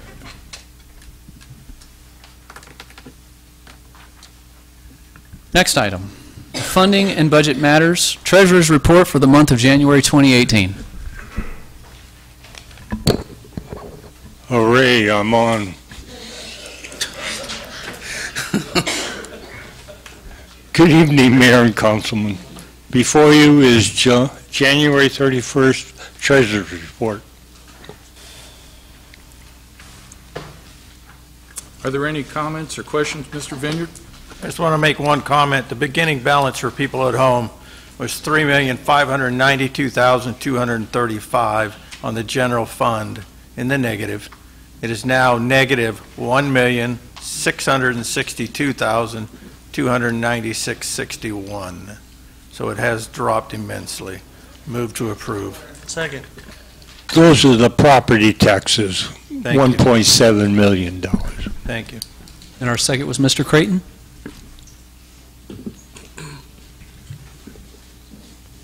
Call for the question. Raymond? Yes. Creighton? Yes. Vineyard? Yes. Vieira? Yes. Price? Yes. Motion passes. Next item, City of Atwater Organizational Restructure Project, positioning the city for financial solvency, Phase 1 of 2. Fiscal year 2017-2018 mid-year budget review and resolution approving budget amendment to amend fiscal year 2017-2018 budget. Mr. Dwork. Yes, thank you, Mayor and council members. These last 8 weeks, I have been substantially focused on the financial condition of the city, and it became very clear to me that among the various contributing factors to the situation that we're in right now include structural problems with the way the organization is set up. So tonight's presentation will include three distinct areas. The first is the actual recommendation for how the organization should be structured. There is also a mid-year budget review weaved into this, and then finally I was going to give the council an indication of the kinds of budget-saving opportunities that lie ahead. Now, on that last point, I'm planning to organize a council study session so we can deal with the future of the budget. But the main thing before us is setting up an organization where we have an engine, and the engine that I'm referring to is the way the city manager's office is structured that can move us forward. Because we have had, excuse me, 5 city managers, 2 of which were permanent, 3 of which were interim. That includes myself. Since 2012, there have been 5 city manager occupants here. Every time there's turnover in the city manager's office, projects get dropped, long-term views on the budget and the direction of the organization stall, and frankly, we just have one interruption after another. And I realize it's not the sole problem for the organization, but that turnover at the city manager level is significantly detrimental to the health of the organization, and I think, in my professional view, it's one of the most important contributors to why we have nothing in the general fund reserve. So that'd be like in your home, if you have no savings whatsoever, but a transmission or something serious goes wrong with your car, where are you going to get that money?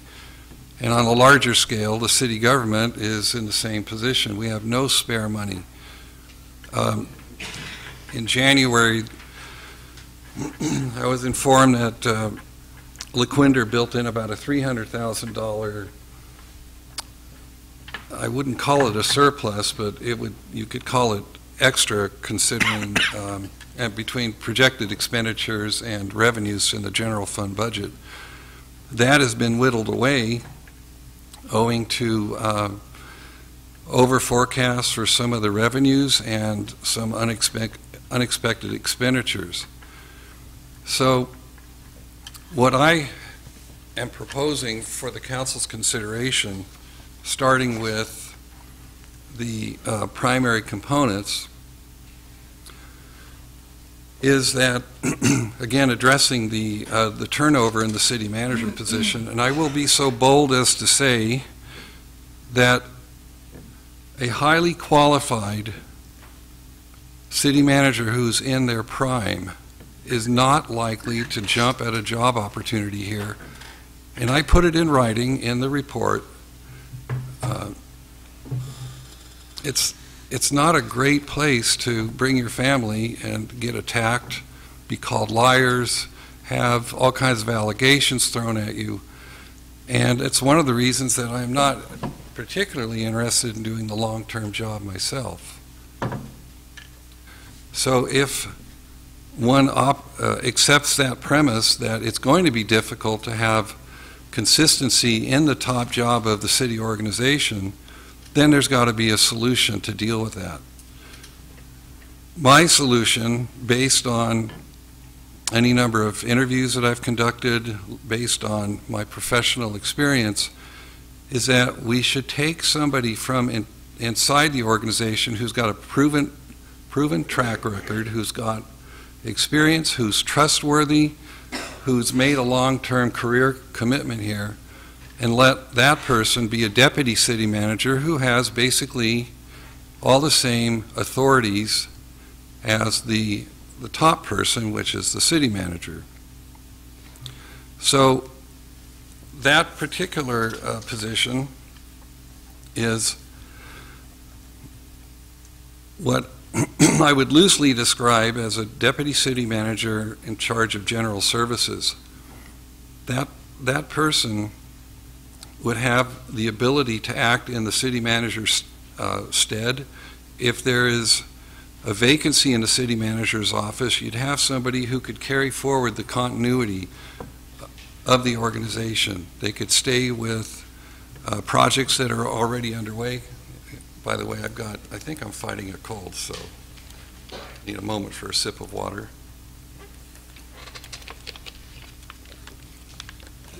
So the deputy city manager, in my view, is the perfect arrangement to fill in the gap So let's assume that I stay for the remainder of my 6-month contract, or if I leave before that's over.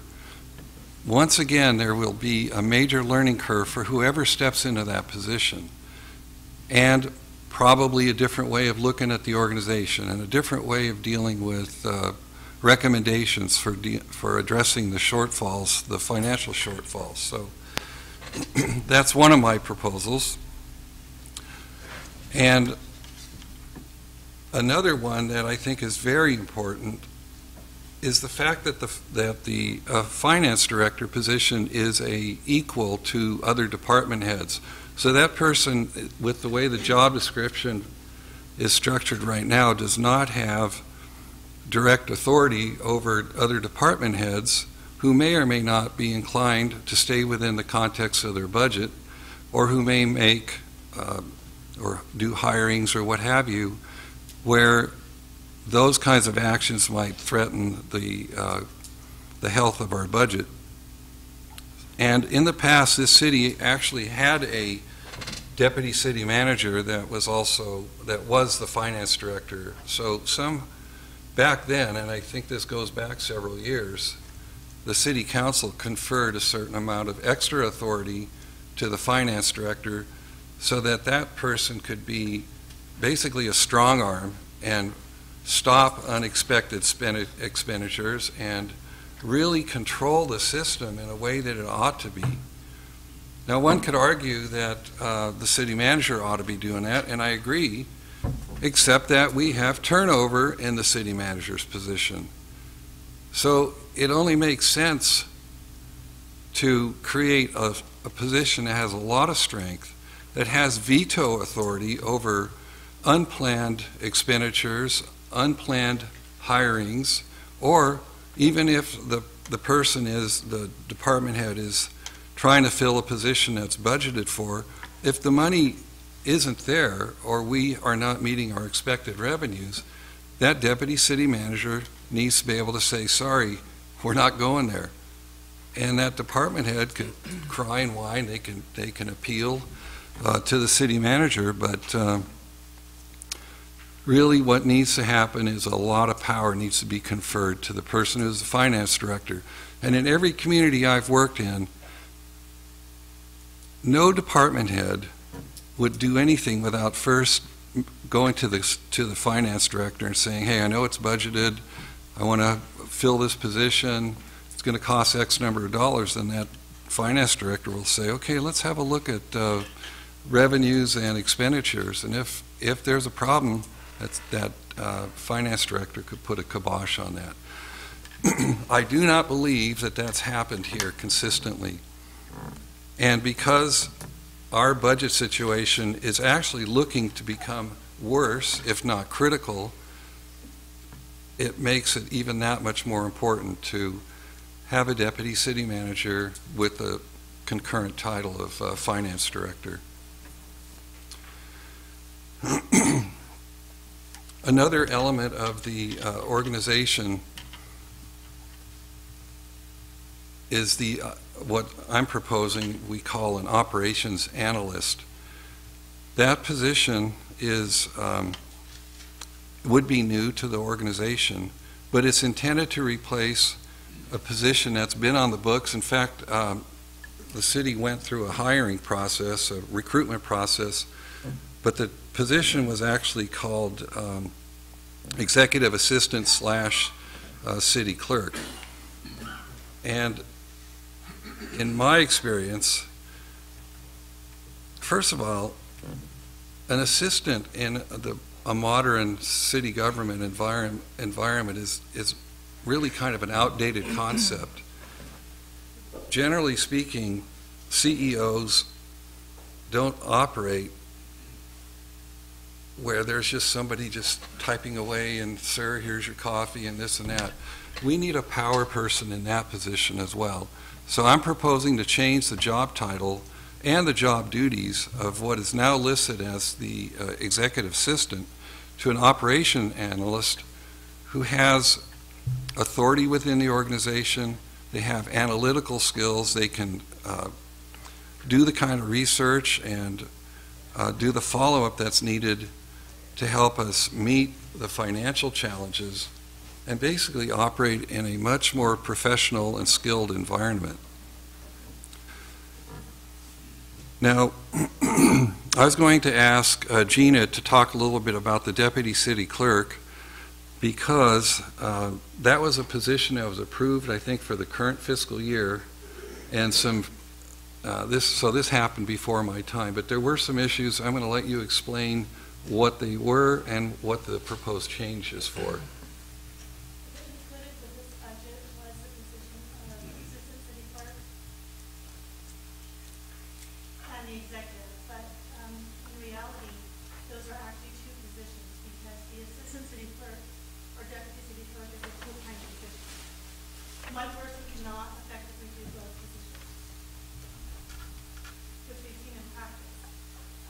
We had an administrative analyst that came in for a few months when interim city manager Don Brown was here, and everybody could see that what you really need in the city manager's office is an administrative analyst or some type of analyst.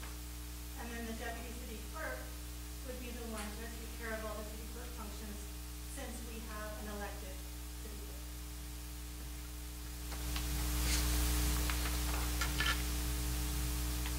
You didn't mention about the minutes clerk. That's a sub-function. Yeah, the minutes clerk was also approved in the budget, and that position is to take the minutes for the city council as well as the community development resources commission. So that, having the minutes clerk frees up the deputy city clerk to do everything else that's entailed in the city clerk function. So in a moment, I'll explain the financial impact. There will be some increased costs, but if you'll remember, I described the structural changes as the engine. The staff and I were talking today about, yeah, there's going to be increased costs. It's a radical change. Member of the audience here said, nobody knows what's going on. Yeah, there's a lot of change going on, and frankly, that change is absolutely necessary. And the reason is that we've been doing the same thing over and over again. And there's that old adage that if you keep doing the same things, you're going to get the same results. And as some of my staff members pointed out, that's basically insanity. Why would we want to continue doing business the way that we are? Why should we not try a different approach by strengthening the administrative leadership of the organization, set goals financially, and work towards achieving those? So here, let's put up a org chart of what I'm proposing. I don't know if everybody can read that. Even with my corrective lenses, I don't see it that well.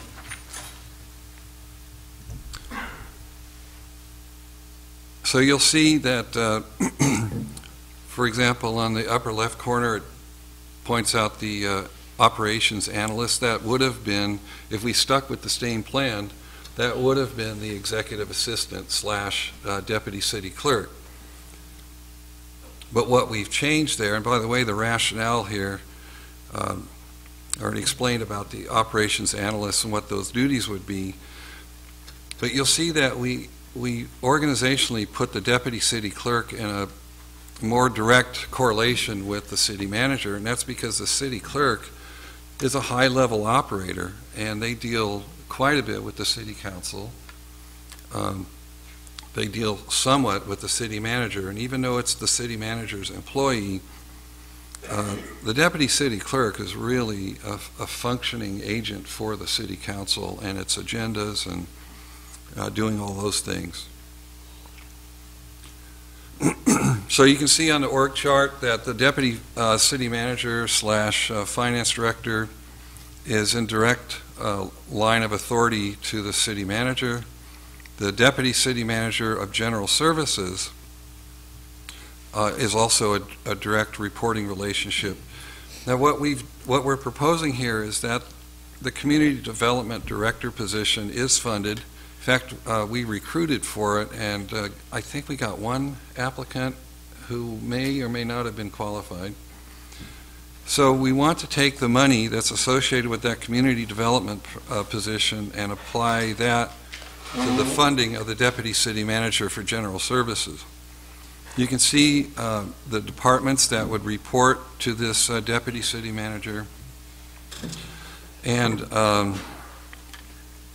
that would really be the go-to person. The finance deputy city manager, in theory, could supervise and make decisions just like the city manager or the other one, but I would prefer that this deputy of finance spends the majority of their time dealing with the financial issues. So the main backup to the city manager's position would be the one charged with general services. You can see that the city manager has reporting relationships with fire, HR, and the police. That may seem like a lighter workload. It may or may not be, but as for my purposes, I need to be highly involved and expend the majority of my efforts dealing with ways to address the budget shortfalls and to deal with employee morale, as well as the services that we provide to the city. We are not getting particularly high scores for that. I receive complaints regularly from people who say that we're unresponsive or slow to respond or not respond, and that doesn't seem to be a severe problem, but it could become severe as we struggle more and more with the budget, short of actually addressing those budget issues. So that's what that looks like. The next slide shows you what it looks like now. So somewhat more simplistic. There's no backup to the city manager, so as changes occur in that position, the organization scrambles and goes through major contortions, as it has each time that there's been another city manager since 2012. It is excessive and it's very counterproductive. So that's what we look like right now. There's one other option. Next slide, please. That's the organizational chart, option 2, which only calls for one deputy city manager, and it does not include the empowerment of the finance director. I don't recommend that. I don't recommend either of the last two structures. So let's go to the costs of implementing this. In the city manager's office, those of you who are have been or are in the military will know that general officers have general responsibilities, which means that insofar as general fund budget expenditures go versus enterprise fund expenditures,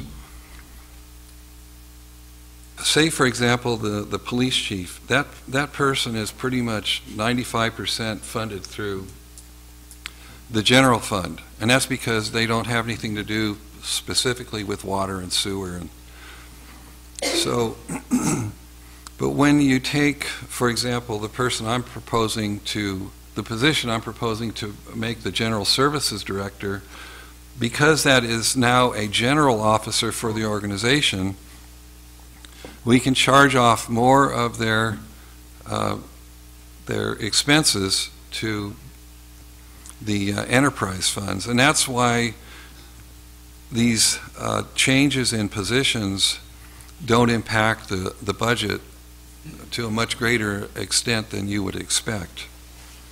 So you can see here for the general services director, there's a $34,000 a year increase.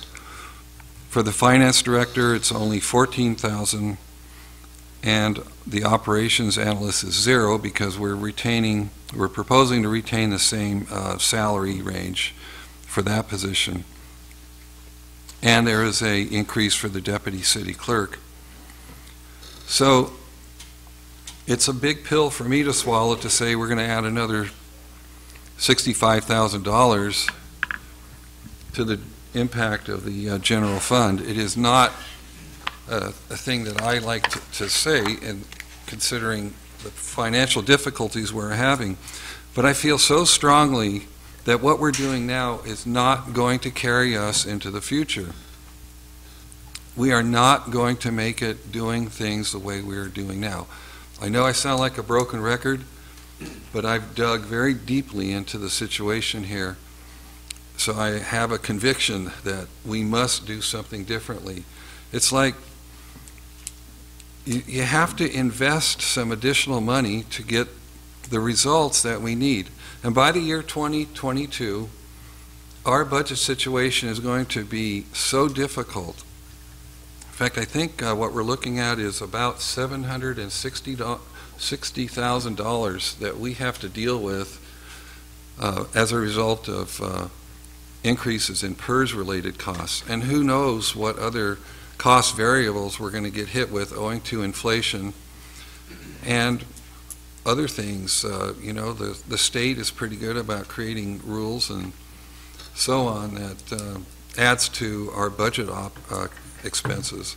So, LaQuinder, if I haven't been detailed enough, maybe you want to speak to some of these financial impacts. Well, for all these positions, basically, we are allocating them to three major enterprise funds. So the percentage next to it basically is showing that the deputy city manager / general services director, his or her 32% of that person's fund will be allocated to general fund.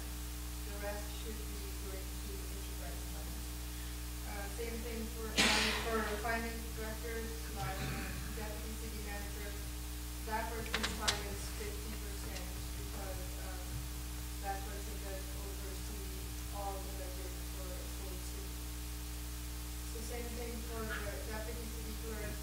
Usually this is being allocated the same manner as the city manager's office, just because it's based on the agenda items and how much time will be contributed to those different funds. So overall, basically the impact for general fund would be $65,000. Excuse me, Mayor. Just for the people at home now, are those figures inclusive of CalPERS, health, and all that, correct? Yes, that is the total cost. Okay, thank you. Fully loaded. Now, if you were wondering why we threw two different, what seem to be very different subjects into one report, it's because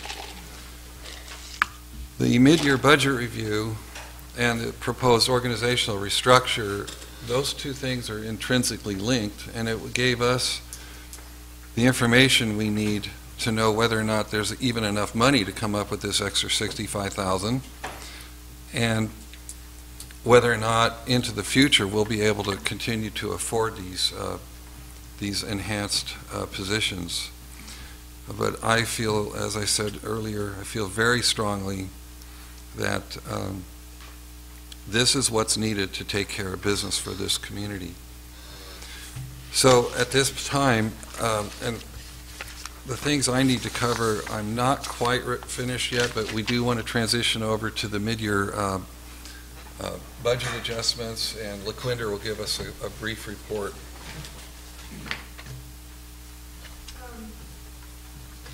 So basically, we are making some adjustments to allocations just because we are adding additional costs to the administration department, and of course there are some revisions then for the revenue side of the budget for general fund and few other budget funds.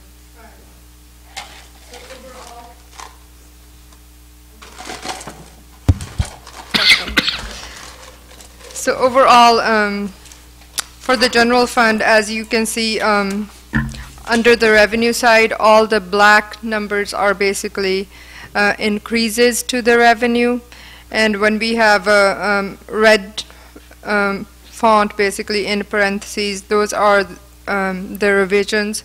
We are basically bringing that revenue down. So that means originally we projected higher than what we are receiving. So that's why a few of those modifications are needed.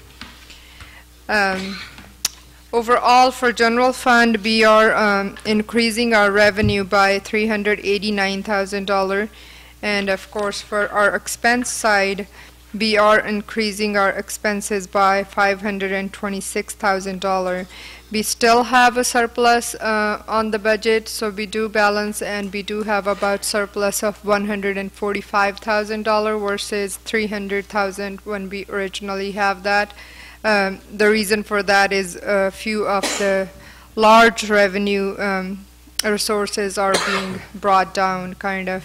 For building permits, we are saying that we are basically bringing that revenue down by $100,000, and of course for the parks and community services, we are projecting that we will be receiving revenue like less by $68,000. Excuse me, Ms. Yule.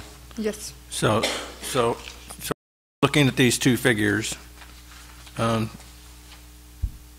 expenses are increased by about $137,000. That's what's cutting into the $300,000 or $400,000 Correct.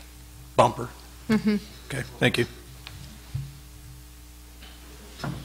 Then, of course, the few minor adjustments are being made to the other funds, such as for Major H, we had to make an adjustment for machinery and equipment for $30,000. That money was budgeted in previous year's budget for the equipment for those police cars we got, SUVs we got last year. But since those invoices were not received in time, we never really transferred that money from previous year to this year, so that's why we will have to make that adjustment. Other than that, I mean, we don't have a lot of expenditures. I do want to clarify regarding the employee benefits fund. I know under retirement it says $478,000. Originally when we budgeted, our formula was not basically in line with the state changes, and of course the actuarial report we had done, it is 3 years old. So that's why to update that formula we have to budget additional funds, but these funds will be allocated based on the actual payroll, and this will be allocated to each department. So other than that, interfund transfers, these are basically transfers in between funds. Basically, we will be making those transfers. And that's pretty much all. If you have any questions, I'll be happy to answer.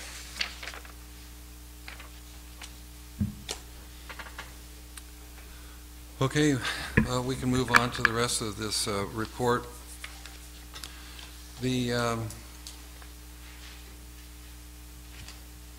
recommended actions, of course, are to approve the organizational restructure, and of course I'm the proponent of the structure that includes the two deputy city manager positions. This would include the council having to adopt the resolution. There's got to be the budget amendment for the present fiscal year, as well as dealing with the classification plan and salary schedule. Now that brings me to the last part of the discussion here, or the presentation anyway, and that is that you'll see under Exhibit A,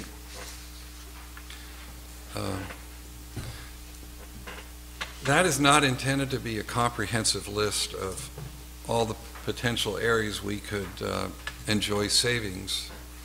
It also reflects some ideas about increasing some fees. But it brings me right back to the strength that is needed in the organization to see these kinds of things through. That doesn't mean that everything on here is doable, but we have to make an attempt. And we have to make a serious attempt, and it's going to take that engine I'm talking about, which is consistency in the city manager's department. We have to have that analyst. We have to have strength with the finance director. And basically, the council's going to have to deal with some really tough decisions about how we spend money, where we get money, and what services we're going to decrease, modify, or whatever. So it's not my intent at this evening to talk in any detail about the bullet points that are up there. And I'm sure some of you recognize some of these categories maybe from the recent past. I'm sure this is not the first time a city manager has sat up here and talked about ways to save money. The only thing that is substantially different is that I want to put in place a lasting engine. It's got to be consistent. And I think with the organizational changes that I'm proposing, that we will have the power to do it, we'll have the skills to do it, and then it just boils down to making the recommendations to the council and see what kind of an appetite they have for adopting some or all of the recommendations to save the money and to generate the revenues that are so severely needed. So I think that covers it for me. Okay. Mr. Raymond? I just have a question, Mr. City Manager. With the state ready and willing to come in and drop the hammer on us, how does, say, option 1 protect us from that? Or is it, I mean, getting us on the path towards solvency? I mean, how, can you explain that? Well, the state audit board, and I don't know if I'm using the right terminology, LaQuinder? Yes. They deal with hard numbers. However, there is some room for how much confidence they have in the leadership of the city government to take care of business before it turns into a crisis. That's one of the reasons I'm coming on kind of strong. I think we need to instill confidence in that audit board. And basically, I feel, this is nothing official, so don't take it to the bank, but I get the feeling that they're holding off for a short time to see if we can put together a plan that proves that we're going to take care of business. And if it weren't for things like that, I would be very hesitant to say we need to spend another $65,000, but they're, you know, the experts in these audit boards, they understand what it takes for a community to get out of, you know, a potential bankruptcy situation. So that's the soft side of it. I think we send a message that, hey, we're taking care of business. The situation is so dire now that we're ready to do what is absolutely necessary. And that means, you know, looking at, not just looking, I hate those kinds of words. We have to deal with this. We have to deal with it solidly. The last time we had a plan in place, it was followed, I think you were here, Tom, it was followed for a couple months and then just went by the wayside. So I just want to, you know, hope everybody up here is in agreement that no matter what we do, we follow through with it this time.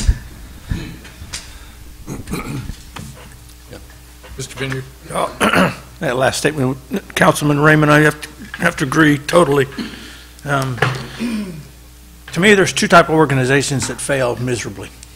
One that's top-heavy, because the workers go away and the system falls over. The other one is bottom-heavy, because you don't have enough management to keep things flowing. So you've got to have something kind of in the middle. Now, the saying is you got to spend money to make money is kind of true when you have enough money to do that. So you've got to get that balance. So I'm not sure I buy into the two deputy city managers. As I've told Mr. Dort, I went to a grant managing class, which I thought was a grant writing class. Shame on me. And in those 2 days, I mean, my mind's just blown away on what a grant manager has to do. Our grant manager writer is vastly underpaid for what she has to do, vastly. Listening to the story that the writers, managers have to do in getting the information is just incredible. So I think that's really important. We have to keep some semblance of that. But I don't think we need to be too top-heavy when we have employees that are still struggling, that we've promised for 6 years, maybe 8 years now, to try to do something for them and bring them back. We're still struggling to try to keep the window open for 5 days a week, and we can't see ourselves past the first year of doing that. So we've got to find that balance as well. I don't want to spend $65,000 in a year, go, can't do it anymore. So we've got to be willing to do the investments as well with Ferrari Ranch and our downtown and our other areas, not just this. So if we're going to do a plan, got to be, to me, we got to be very, very careful, and we've got to look at those lists of things, and we've got to be willing, as you said, to make some tough choices, because some of them are going to be included, are going to be charging for what we need to have serviced, like lighting districts and creating other new lighting districts to pay for the services that we have to pay for, all of us. We're growing. We're going to need another fire station. How are we going to pay for that? We got to figure those things out. And we need to figure them out now, because it's going to be 5 or 6 years down the road. We're going to need that. You know, it's going to be a burden on the fire department, police department, medical services as we grow, and we're going to grow. So, and we do have to set a good base here. Ms. Vier. Spending more money is kind of scary, but what I do like about the new tier is there's a lot more accountability. I think the last number I was given was our police department was over budget in overtime by $129,000 year to date. That's $250,000 a year. That's $250,000 a year. We didn't budget for overtime, so who's policing that? If LaQuinder's our finance director and she doesn't have any teeth to police that, who's policing that? We're $250,000, $250,000 a year in overtime in our police department. Who's watching it? We need to give her some teeth. We want her to balance the budget, and she's got to be able to chop off a couple fingers that are writing checks that we cannot cash. So I think there needs to be accountability there. She does a good job, LaQuinder. You're very respected in the community. All of the staff is over there. So I think what we're doing here is giving them the teeth, giving them the ability, giving them the tools to do their job that they're paid to do. And we have a wonderful staff. Let them do their job. And city manager doesn't have to approve every little thing that comes in the front door. He's there to manage, not every little tiny thing. Manage you guys manage, and then it goes down. We have one chief and a bunch of Indians. It doesn't work, like Jim said. It also doesn't work when you have too many chiefs and just one Indian. So I think this gives us kind of a half level. Spend money to make money. If we're able to put the right people in place, give them the right authority to manage that, we save $129,000 in overtime, then we've saved $80,000. We haven't spent $65,000. Just kind of a different way to look at it. Any other comments? Has this been run past union representatives for any kind of input? None of the positions qualify for union input because they're confidential positions. Other positions at a lower level do qualify for that, but no, in this instance. And Gina can expound on that if necessary. You are correct. The positions that are being proposed are exempt from any bargaining unit because of the confidentiality. I understand. And that's typical for your city manager's office. Right, I understand that part of it. I'm just saying in the overall, just as letting them know what this entails. So that, maybe they can have a better grip on just how this is all supposed to work and how it'll work for them. I think it's important that, it's not just a top thing, but a bottom thing as well. That those people at the bottom levels are informed about, what the plans are. It affects everyone, ultimately. What I am kind of concerned about here, I understand that Merced some time ago did a similar thing. Restructuring wasn't what they referred to it as, but in any case, when they went to do this, I kind of liked the approach that they took, which was that they went to experts. For example, we're talking a lot about the numbers here and how, it affects one fund against another and all that stuff. What I would really like to see is if we could get somebody like Bill Zanoni to take a look at these numbers, how they actually work within this particular plan, and see if it's viable, and where on the out years, whether or not it'll remain viable, and whether, things, as we keep using the word projected, but whether or not those projections are going to, be something viable. And it was already mentioned about CalPERS. CalPERS dropped the bomb here the other day, and they're, on a rampage here, and they are going to dump another 10% expenditure to all the cities and entities in general that are dependent upon a CalPERS type of retirement system. That's a significant amount of money to this city, and I'm really concerned about that. We were talking, or Mr. DeWerk had been talking about doing a managerial analysis, having a company come to do that. Did we ever locate anybody that was willing to do this? Well, we're still working on it, although I have a couple of leads. I don't have specific names, but I'm waiting to hear about these two leads. So. Okay. Well, my point to it all is that, this is, I'm not saying this is entirely bad, but it is conceptual at this point. And I admire all the time and effort that you put into this. I'm just merely thinking that it would be nice to have a financial expert, not to say that LaQuinder isn't, but somebody along the lines of a Bill Zanoni who has a reputation, knows our city, has done a lot of work here. People lean forward when he talks. He's that kind of a guy with numbers.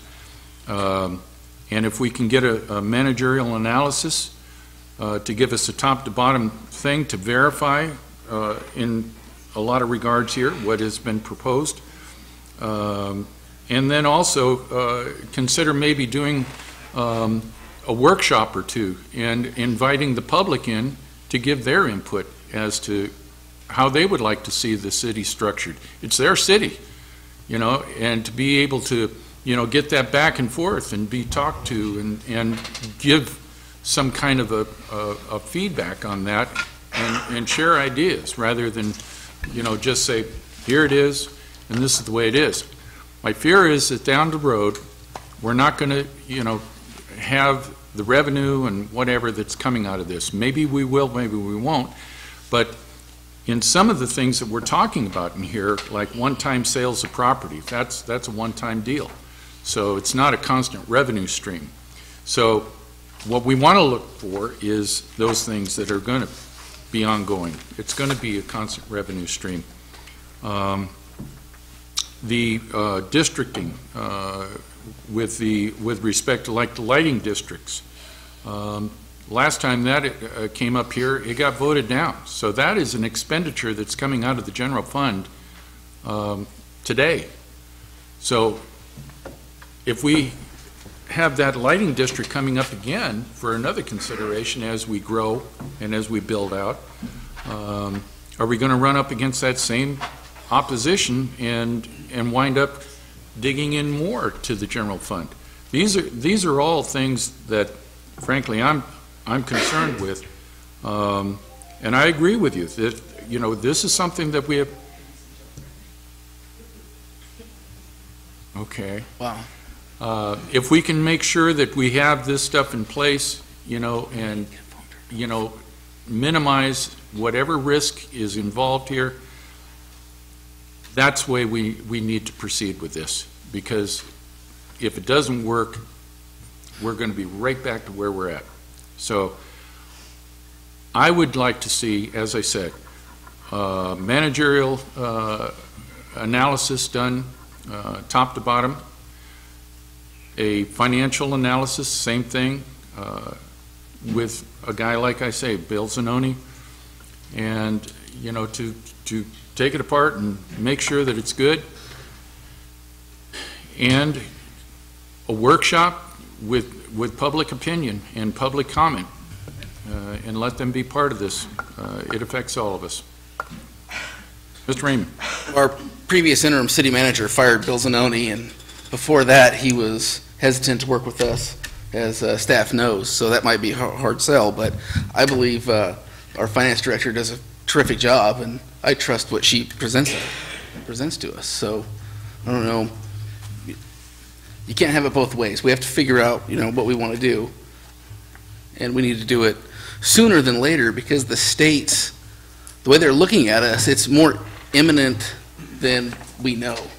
I've heard from elected officials at the state level that have said it's gone down to the county, where the county has called and said, hey, the state's looking at you guys coming in. So it's just something we need to strongly consider, and unfortunately, we have to consider it at a rapid rate. Mr. Creighton? I don't know if you're aware, Mr. Mayor, but as Raymond said, the city of Atwater is under current review right now by the state. Mr. DeWerk emphasized that he's buying some time because the state doesn't want to come in and manage our finances as a city.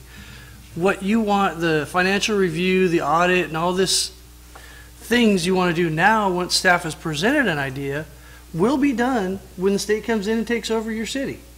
So we're on the cusp of the state coming in, taking everything away from us, and making decisions and writing reports why we can't make decisions up here to do things that need to be done. We rely on staff. They're all professionals over there, and they've worked hard on this plan. He's giving you different options, and then you're creating a whole new staff report with your comments. I appreciate the comment, but again, it's always quarterbacking after the play was made. The leadership we're looking at today, right now, right here, is if we can't pull ourselves up by the bootstraps, make some tough decisions. There's a tow yard up there that you promised me when I got in here a year ago. Hey, Creighton, be quiet. Let me take care of this. It's going to bring us $1 million a year. We've spent money. That's not funny, because I know, but it's not accurate either. So yeah, I have you on record saying it was $1 million a year. That didn't come to fruition. There's other things on there that once Mr. DeWerk gets these department heads and these deputy city managers in place, they can make up this savings of $68,000, and it can be annually. So your caution, I respect that, but give us your input, give us your idea. What is your plan? Not when we present plans. When staff went to all the work to do this, the city manager, we're paying a lot of money for these people to do this. So we kick the can down the road, but I guarantee you in just a few weeks, your city will be ran by the state of California, because we're financially in a mess. And I've been saying that. So until we pull ourselves up here and start making some decisions and relying on staff, as Raymond said, this financial wizard that you want, well, he was fired by the last city manager. So we keep making poor decisions. It's not getting us anywhere. So I just caution you on that, man. Mayor? Go ahead. Question. Helen. Ask 2 questions. I'm going to ask 2 questions. Yeah. I have three questions. Go ahead. Why aren't the citizens, Say your name and what was the question? Helen again? Amaranth, Atwater, California. Why aren't the citizens aware that the state was, I mean, a lot of them are, and I'm pretty nosy, so I usually find out most things. Why aren't we? We were audited last year and since Yeah. about 2012, and we haven't been able to correct our deficit, our $3 million, $2.8 million deficit. Every year we continue to struggle with that. And what the state would do, they would come in and say, okay, what are you guys doing? What mismanagement's going on? So they'll come in here and they're going to start going through the books on every one of the departments. They're going to go through everything that we voted on up here as a council. They're going to go through those records. And they say, what decisions have you guys done that keeps leading you to the same end result of no net gain? So from 2012 to now, a lot of draconian things have been done. A lot of staff got laid off, and it was going to solve everything. We were going to be open 5 days a week, real short. Never happened. And we come up with different ideas, but what Mr. DeWork's saying is we need some people with authority and some teeth. If you have the finance director saying, you know, here's your municipal budget, our city treasurer says, you know, council, we're good, we got X dollars, and then you have one department or two departments that just, hey, you know what, Tommy, go ahead and give you all the overtime you want, or say that department head's struggling but not communicating to the city manager or somebody else. The vehicles, we purchased those vehicles when I got out of the council, first got out of council. We'll turn in the receipt some other time. Now we have to make amendment to Measure H, and the state's going to look at that and they're going to say, what is wrong with you people? Can't you do your accounting? Well, you have a lot of permits that were collected on. There were a lot of building permits that were never collected. And currently staff's reviewing those things, trying to find out the building permits, business license that are going uncollected. Business license. There's a whole that's what I slew of meant. things, and by creating this matrix of management, that if Mr. DeWort doesn't stick around in 4 months from now, then we don't lose all of our knowledge again. We're putting in place the people that have been here for 20 years, and we're going to retain that, and that's what the state's looking for. Can you guys figure this out on your own? Because if you can't, and they do this to several other cities, and they just did one a few months ago, and they come in, they'll blast every single one of us here and members of this community that come up and beat on the podium trying to sway people to vote a certain way or this way. It's about the financial sound being of this city. I know this is none of my business, but I'm going to say it anyway. And I know it's not public information, but wouldn't it be a good idea to record your, your closed sessions? I mean, just for your own information, so you don't have arguments over who said who. Well, I think said that what. record keeping needs to be done. I think that with the new direction we're going, I think we'll be able to retain some records and be able Because to... it's an embarrassment, and it's on TV, so everybody's seen this. I mean, that's, and I feel sorry for you guys. I mean, it's, you know, it's you say, I say, or whatever that expression is. And, you know, Atwater could be a nice little town. It wasn't. I could go back and tell you all the businesses that were in this town that are now gone. And, you know, if we keep going the way we are, more people will go. So, anything else you want to say? Excuse me, Miss Amarantz, let me add to what Mr. Councilman Creighton had to say. There was a conversation with Acting City Manager DeWork, Ms. Joel, myself, Senator Cannella, his staff, Assemblyman Gray, in regards to our audit, which we were supposed to have. They assisted us in postponing that audit. Part of the problem was the auditors didn't want to give us credit for some of the money transfers we made. They accepted some of the transfers because, oh yeah, that's money, income, that's revenue, but they wouldn't accept others. So we have to educate them. They weren't aware of that we're in the process of trying to sell the old wastewater treatment plant land. They weren't aware of Ferrari Ranch just getting taken into the city. They weren't aware of some of these things happening. Well, Ferrari Ranch, I hate to tell you. Well, I understand that, ma'am, but they weren't aware of those things that are occurring, and we were starting to try to work with those. So they helped us postpone that and try to educate the audit committee up there. So that's one reason we haven't had the audit as well. I can't because remember what we're other trying to things you wanted educate add. them. Oh, the solar, at the state solar level. system. What? Why? Are we still paying on the solar system? We'll be paying. We'll pay it. Yeah, it's a 30-year contract, ma'am. And we don't produce enough solar to... I'm in the propane business, so I have no idea about solar. In fact, I don't even run it around. But there was some rumor in town that I heard that the city was having to pay the solar system, that they weren't producing enough solar to... We're having to pay extra on PG&E and MID, yes. The latest calculation is we're losing about $5,000 a month compared to if we had only PG&E. And so there's a contractual issue. We actually handed it off to Terpstra to look for things, but but it's one of so many things, and it's really going to require some heavy-duty Well, work. I am just really, I mean, I didn't have any idea that the state was thinking about taking over the town. I mean, that's crazy. And I was totally embarrassed by your little tit-tats. I mean, we're grown-ups. And if it was recorded, I mean, it doesn't have to be given to the public, just so you guys know what you said.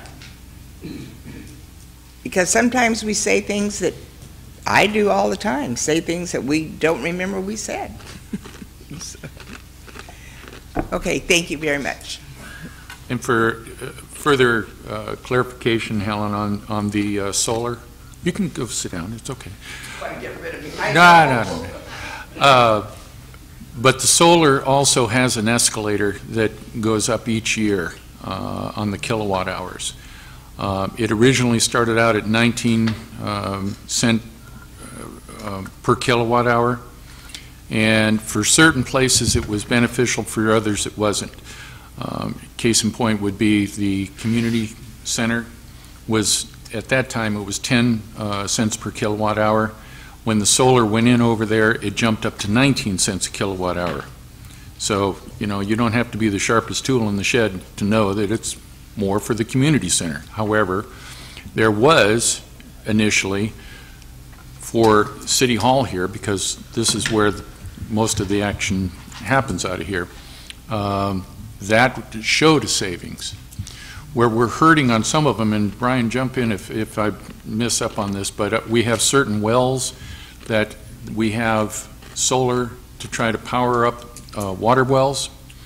They don't produce enough energy to drive the pump. So there is an overage that is paid by PG&E. Is that not correct? Okay. Yes. So the overage that comes on is something, so we don't see that savings coming from that. So.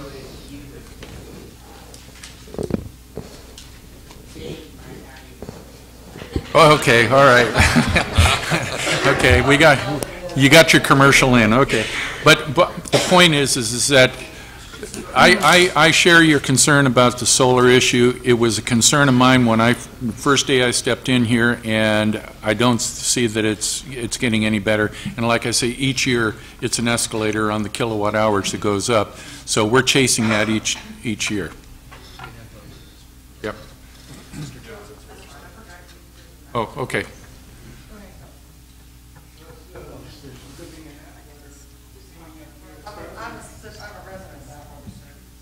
Okay.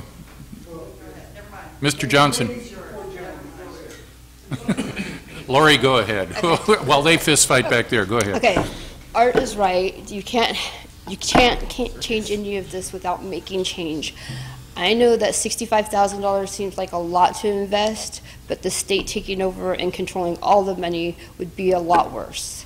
And you got to show them that you mean business by having a competent staff and everybody doing their best to put their best foot forward and try to change the system and make you spend a little bit at first and then your revenues start coming in. Like the building permits here are very expensive. I've checked into them because I wanted to build a garage. They're very expensive. And then the business licenses, you know, we need to make it where people want to get business licenses here, and make it easier for them. And there's a lot of abandoned properties, like they want to bring their businesses here and have a building, you know, make some kind of like special, so nothing is just left vacant all the time and looks like crap all the time when you go past these buildings. Give them some kind of incentive when they get one of these buildings. And then you get your tax revenues coming in, you get more money coming in because more businesses will be coming.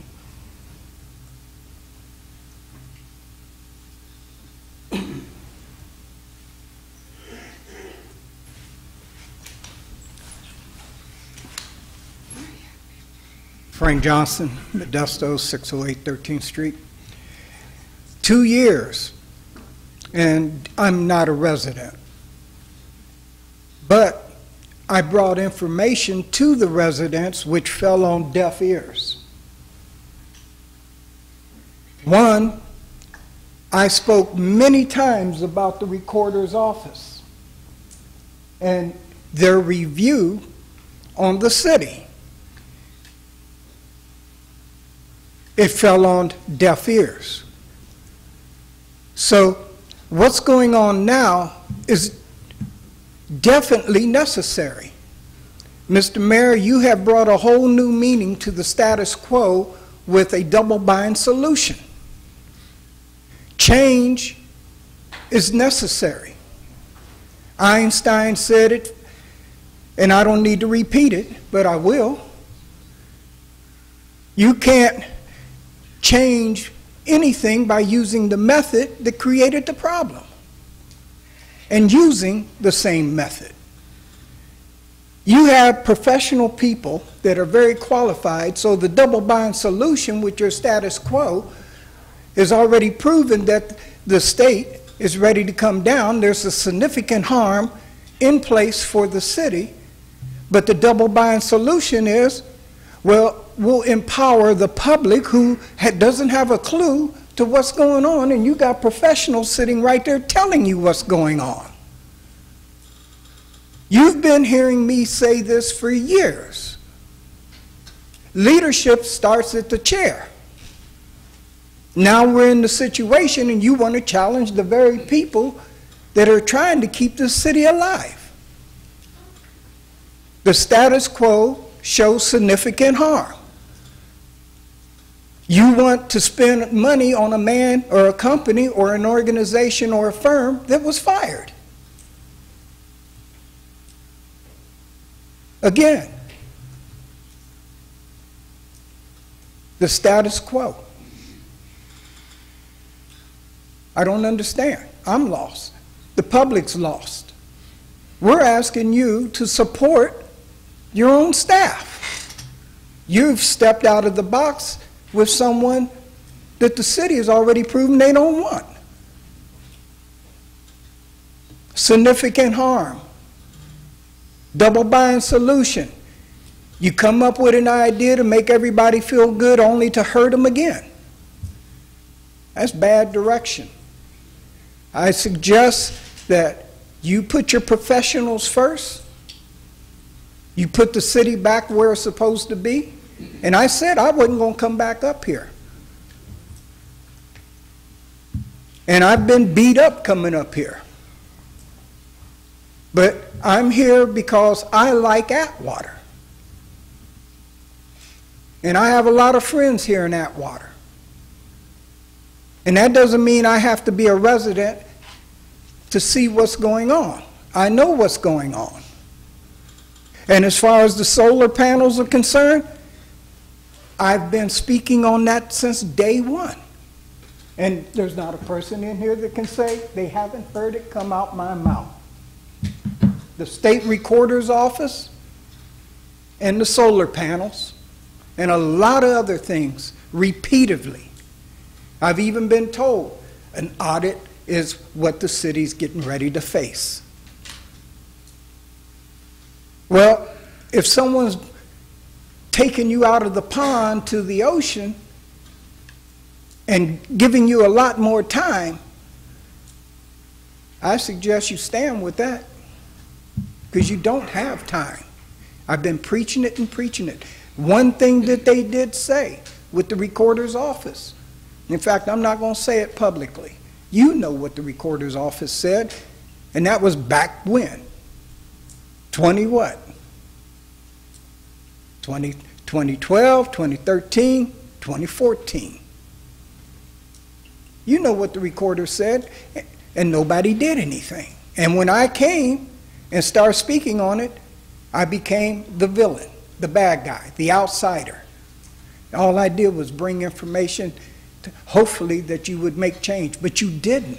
Now that it's sitting right next to you and it's sitting out here with these professionals, you want the public to have, what, a workshop? Mr. Mayor, the speaker's time has expired. Oh, really? Okay, thank you. Is there anyone else wishing to make a comment? Linda? Okay. Well, for point for clarification. Yeah. Point of order, Mayor. You've asked repeatedly to turn cell phones off. Yes, I know. If we could please check those cell phones.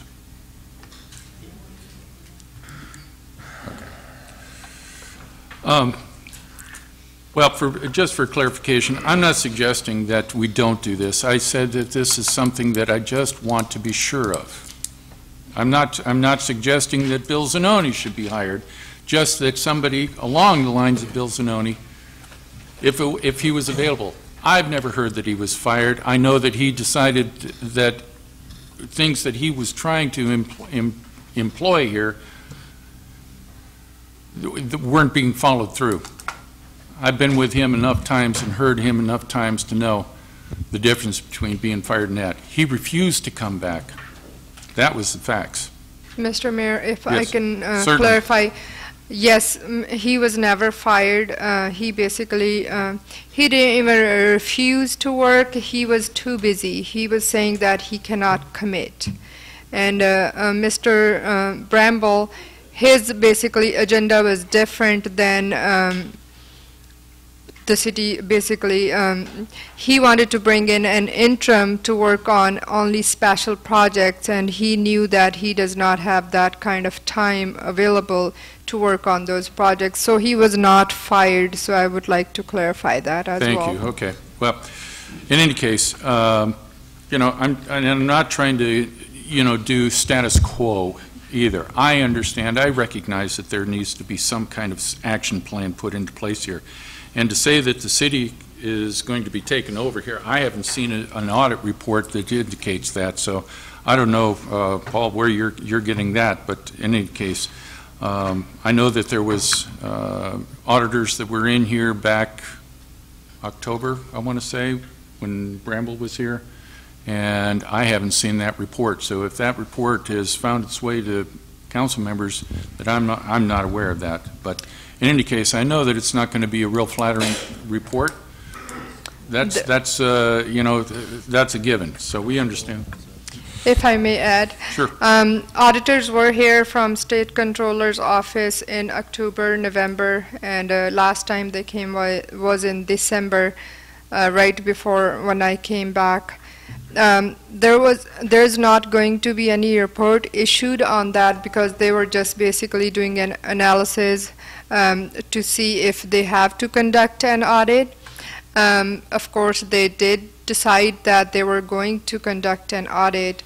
That's what Mr. Vineyard clarified earlier, that we did have to ask Senator Anthony Cannella to postpone that. So that was the auditor's outcome basically on that. Okay. Thank you for the clarification. Okay. Mr. Raymond. Oh, just for the record, I like Bill Zanoni. He did a great job, and fired was probably the wrong term. He was asked to not renew his services. So fire was the wrong term. Okay, whichever.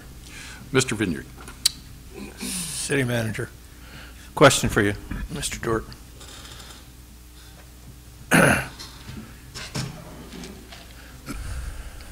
You prefer option one. I, in turn, kind of prefer option two. would it be possible to compromise, for lack of a stigma term, to go with option 2 until the next fiscal year, and if things proceed well, possibly look at going to option 1? Have you contemplated that, just perchance?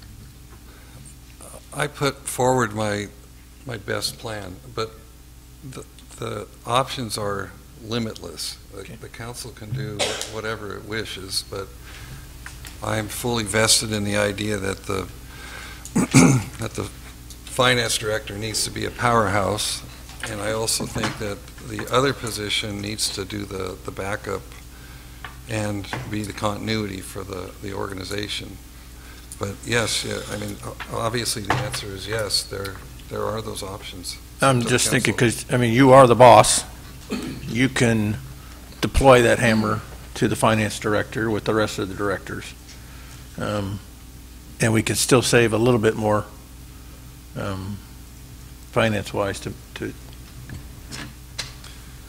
in a roundabout way. I mean, I'm not trying to take anything away from Miss Joel, excuse me. I just want to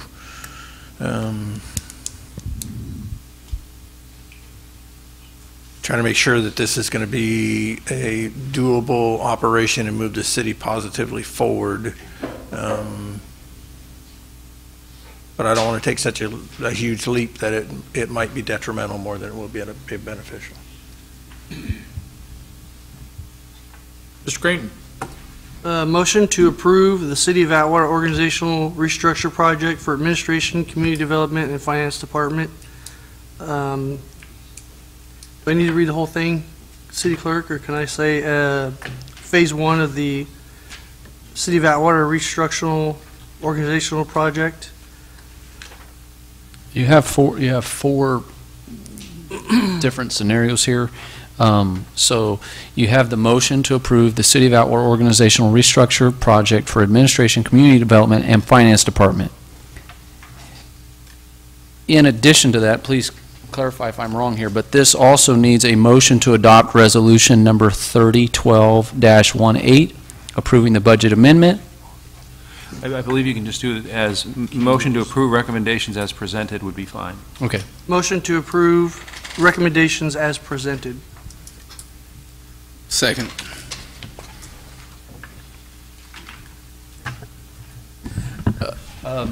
As a clarification, this is, so you are a motion to approve as Phase 1, correct? That's the one with the 2 deputy city Got it. Okay. positions. Just for clarification. As the city manager's recommendation. Okay.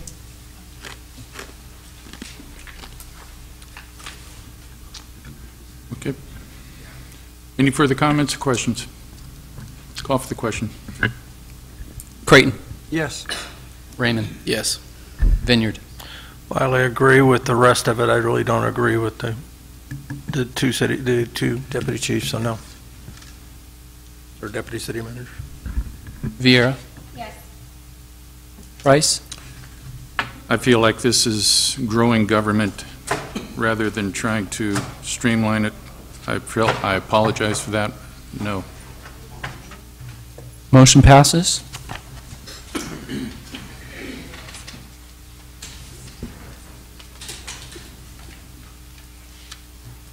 Moving to our next item, which is reports and presentations from staff. Verbal report regarding telecommunication outages at Public Works Department. Well, hold on. Are we going to do the presentation? Mr. Malta has been patiently waiting over here. Is that at all possible? I'm sorry? 5, yes. My apologies. That is my error. My apologies. Okay. Scott, you'll be up. Let me just kind of segue into this. This is part of a presentation at the beginning of the meeting, and again, I thank Mr. Malta for his patience. Mr. Hitt, Rich Hitt, Air Traffic Control Chief at Council, could not be here this evening, and so Mr. Malta stepped up to the plate here. Just to briefly, introduce what's going on here. There is a proposal by the FAA to modify the airspace which Council's air traffic controllers currently have authority over, which is basically all of the city of Atwater. Under the new proposal that is before the FAA, the boundary line for that control would parallel Santa Fe, leaving the entire city virtually unprotected or uncovered by air traffic control from Castle as they are right now. Mr. Raymond, did you have a question? Yeah, before we start, may we have a 5-minute break? Certainly. I got a whole thing of coffee I got to get rid of. You got the cup there. Thank you, Mayor. Return to the environment. Certainly.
see if we can get Mr. Malta in and out of here, unlike what we were talking. In any case, the point of this briefing here tonight, this presentation, is we went through this drill about the airspace over Atwater and Castle and vicinity back in 2006? 6 and 7. 6 and 7.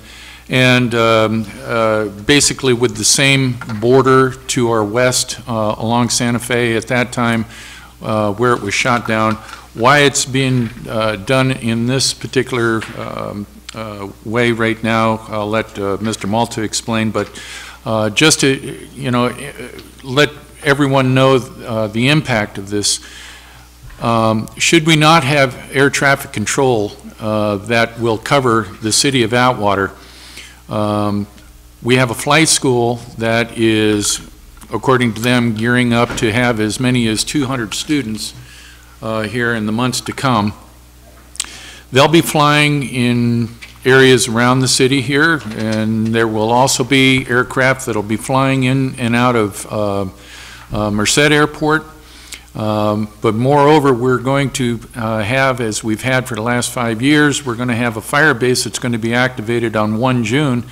And anybody that's seen the activity that we generate during the summertime, we have those rather large DC-10s that take off, and whenever there's fires over the Oakland Hills or Monterey area, whatever, those aircraft take off, make hard lefts or right turn, depending on which direction they're taking off, and they come directly over to the city of Atwater, and they return the same way. To have no air traffic control, to warn smaller aircraft of the heavy aircraft coming at them and this and that, this could lead to what could be described as nothing less than a very catastrophic event. So it is imperative that we, maintain that air traffic control over our city and keep the skies over and above us safe. So with that, Mr. Malta, thank you for your patience, and take it away. Mr. Mayor, council members, and ladies and gentlemen, as I was the fill-in, I don't have graphics, but I'll try and make sure that by what I say to you, you'll understand exactly what I'm referring to. The FAA released what is known as a Notice of Proposed Rulemaking back in November. I only became aware of it literally on the 29th of January. Since that point, I've had many discussions with a variety of people, not the least of which was our tower chief, who is responsible for the safe conduct of aircraft in the airspace around Castle. As Mr. Price was mentioning, back in 2006 and 7, when the airspace was put together again, when we put the tower back in operation, essentially the airspace was really modified to incorporate an area about 4.6 miles on either side of the airbase. And then it was truncated a little bit on the west side to give pilots a better visual opportunity to know when they were entering or exiting the airspace. The issue of having this controlled airspace over the city, as the mayor said, is to help ensure that the aircraft that are flying through there, and let me assure you, we didn't increase the amount of traffic when we put the airspace there. The traffic was already there. We were just in a position of controlling it and protecting the pilots from, for lack of a better term, bumping into each other. Having said that, one of the critical places is literally over the city of Atwater on the west side of Santa Fe here, between Santa Fe and Highway 99. And in fact, interestingly enough, the final approach fix, which is a FAA term for aircraft approaching the city of Merced Airport from the north, is your water tower down a little ways away. So that literally is one of the places. So you can imagine airplanes are flying over that. So what the FAA has decided to do, and this is a result of them canceling a navigational aid to the south of us down in El Nido, they have just, in essence, decided to change the configuration of our airspace. And as Mr. Price mentioned, basically what it will do is it will take an airspace that goes out literally to Highway 140 and bring it all the way in to just the other side of Santa Fe, which in essence says that the majority of the city of Atwater will not have controlled airspace over the top of it, yet aircraft will still be flying there. So if you can imagine, tomorrow we turn off all control at 5 corners here behind us and let everybody just continue operating the way they have been. It would be pandemonium. And that is, in essence, the kind of thing we could see in the air, in the place over the city of Atwater if we don't get the control back that the FAA intends to take away. Having said that, the folks from the Aircraft Owners and Pilots Association have decided that that airspace doesn't really look quite right to them, and they've asked for a tweak, if you will, to it, which further lines up the airspace further away from the city of Atwater and actually constrains the castle opportunities to control aircraft, and again leaves that area unprotected. So in a variety of discussions that we've had, and when I say we, I'm talking about the tower manager, Mr. Rich Hitt. He and I were invited to go speak at a special session of the Merced Regional Airport Authority for the folks that give advice to the city council for the Merced Airport. They have concurred that the recommendations that Mr. Hitt and I have proposed make a lot of sense. And I can tell you that Supervisor McDaniel agrees as well. He's seen our proposal. And so what will happen, and I know that on the agenda, it suggested giving the mayor the authority to oppose the NPRM. Let me clarify and say that from my perspective, I'm going to be opposing what the FAA has proposed. I will be opposing what the AOPA is proposing, yet I will be proposing on my own a solution that will draw, if you will, the airspace back over the city of Atwater. And if you can imagine, the line in the sand would be Highway 99 and the rail line out there. So basically it pulls it back over, not as far as we had in the past, but it pulls it back over the city of Atwater. In my letter, I'm also suggesting that, in essence, and I actually wrote these words, if it ain't broke, don't fix it. I don't think there's a reason to change the airspace in the first place. But if the FAA is intent on changing the airspace, our recommendation is to not use Santa Fe, but to use Highway 99 as the western border of the airspace, thus providing that control of aircraft still doing exactly what they're doing today, arriving and departing Merced, arriving and departing Castle, and all of those other kinds of things that are happening in the air to the west of us here. So that is our proposal. That's where we're going with that. That would be something, in essence, that the city of Atwater may consider as well, putting in a letter to that. I will tell you that in addition to AOPA, and there have been at least 3 now, other people who have put in suggestions. One is the fixed base operator at the Merced Airport, and there's been 2 pilots who have put in their recommendations. So the FAA will basically weigh the information that they get as responses to this NPRM, and then they will make a decision as to what they're going to do with the airspace. Are there any questions perhaps I might answer? I think it's important also to note that this is time sensitive. All of the letters and communications need to be at the FAA by the 9th of May 9th, March. that's correct. March. And again, that's partly why the time, this is so time sensitive, and I apologize. Would love to have been here earlier, but I didn't become aware of it until literally, like I said, the end of January. Yeah, as did I. So, any questions, anybody? Any questions for Mr. Malta? Please be in the mic, Ms. Veer. Thank you. Is there an address on here if we want to send correspondence? I'm not sure what you have, but I can forward the, on that, no. Okay. But I do have the, officially where it is to go. Perfect, and thank you. I will send that to the city. Okay, thank you. Mr. Raymond. I know the comments and everything have to be submitted by March 9th. Do you know when the decision is going to be made? Or is there an estimated I timeline? can't remember if they said that in the NPRN or not. What will happen is they will review all of the comments. They may ask for clarifications from those that have commented. They would then go back to their airspace designer to see if there's a compromise somewhere and all that. I would suggest we would likely not see a change one way or the other until sometime in May. Okay, okay. All right, thanks, Scott. Just in time for the fire season. Right before the fire season, exactly right. Okay. Any other questions or comments from Mr. Malta? Any comments or questions from the audience? Okay. All right, so what we're asking out of this here is that the city would generate a letter on city letterhead, of course, as a letter of protest for this, and be authorizing myself to sign that on behalf of the city. Mr. Raymond. I make the motion to draft up that letter and have you sign it and send it off on the city's behalf. Okay. Second. Okay. And with that, call for the question. Vineyard? Yes. Vieira? Yes. Creighton? Yes. Raymond? Yes. Price? Yes. Motion passes. 5-0. Thank you, Scott, for being so patient. You're dismissed. Reports and presentations from staff. Verbal report regarding telecommunication outages at Public Works Department. Mr. Shaw. Thank you, Mayor, Council.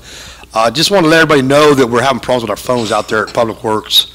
I know we've been getting some complaints that we're not answering our phone. People have left messages. We can't retrieve our messages. We'll be talking to somebody and the phone will just hang up. You know, it's in and out.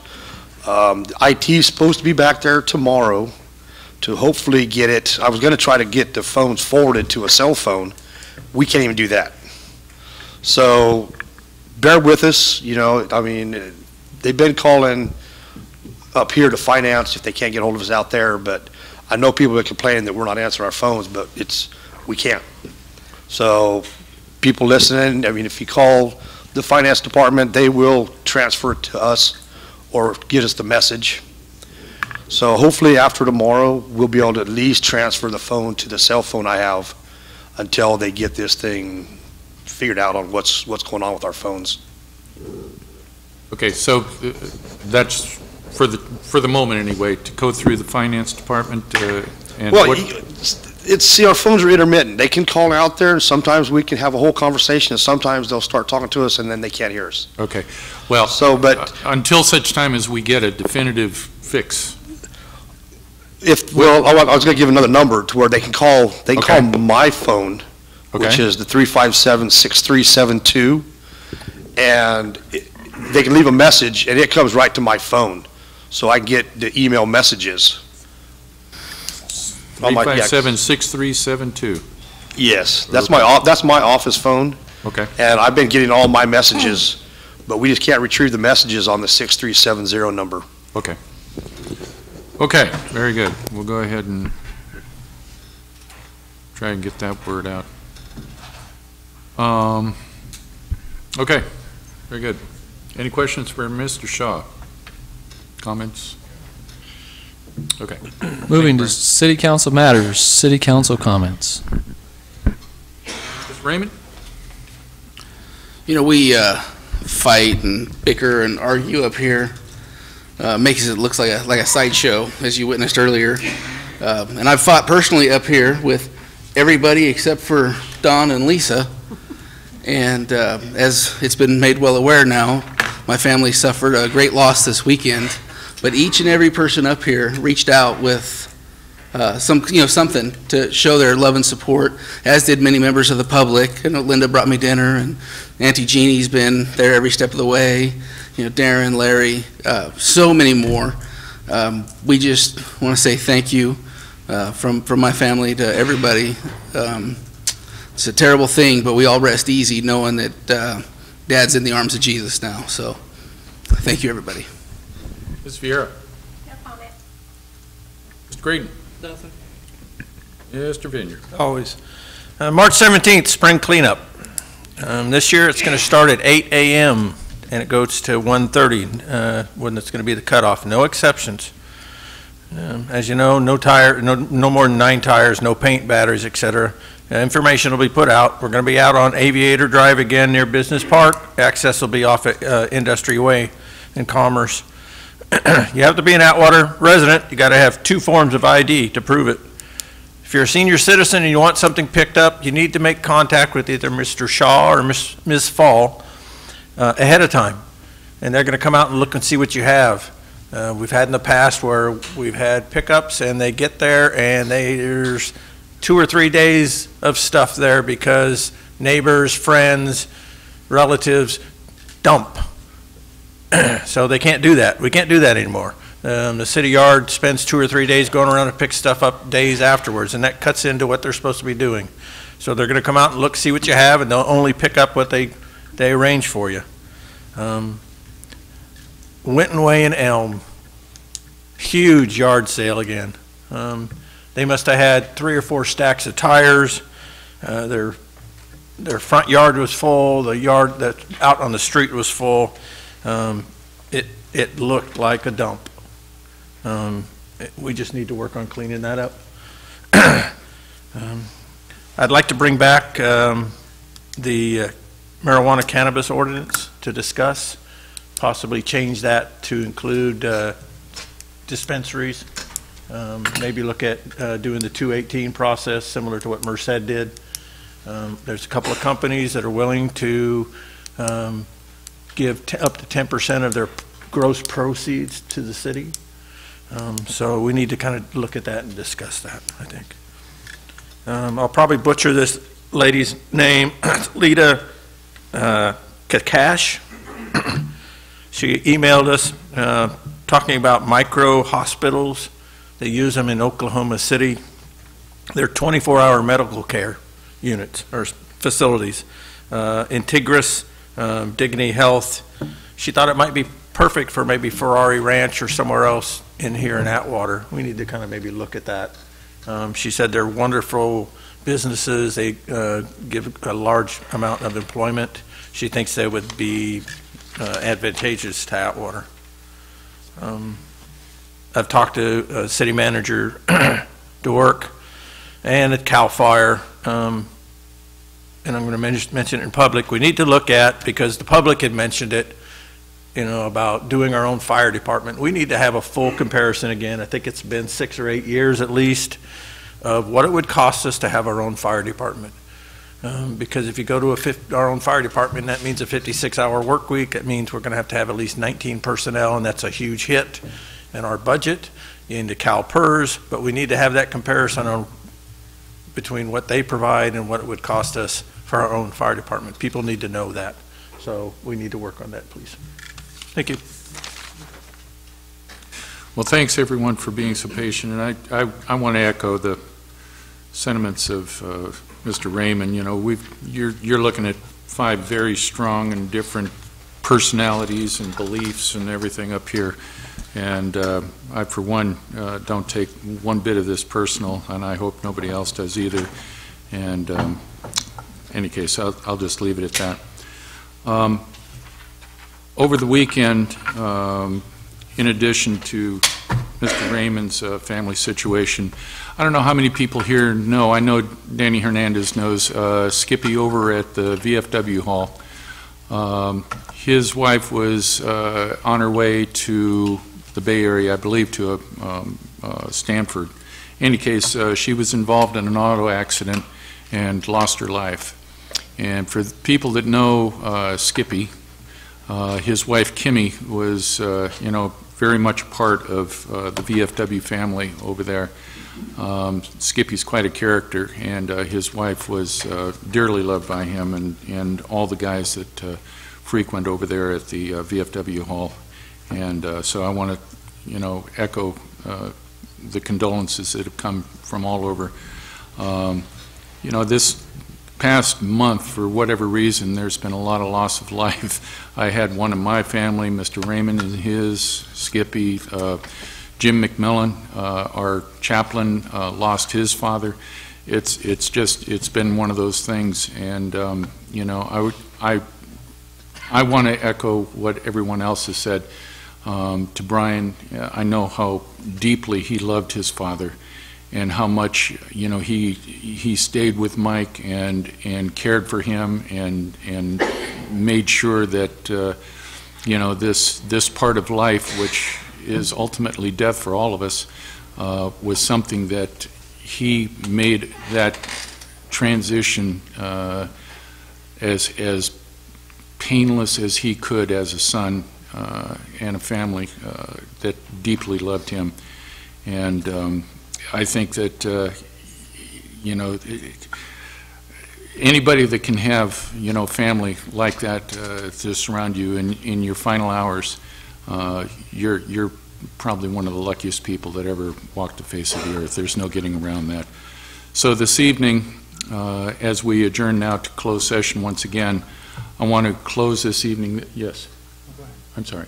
I want to close this meeting out tonight in the memory of Mike Raymond, and also to Jim McMullen's father, and also to Kimmy, Skippy's wife, and to all those that have lost loved ones here in recent days.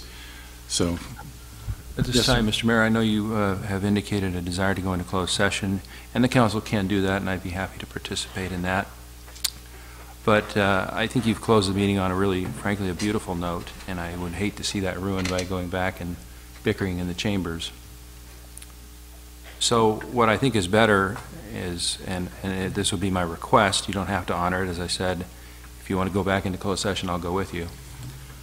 But my last piece of advice would be that you offer the position of interim or full-time, whatever you decide to do, city attorney to Churchwell White, and that we would effect the transfer of the files and the closing memoranda, which I intend to prepare a detailed closing memorandum for their benefit. I'll be in close contact with them and try to make this a very smooth transition for the city. That would be my request. And again, the council doesn't have to honor it, but that would be what I'd ask for. Is there any council member who would like to put that in the form of a motion?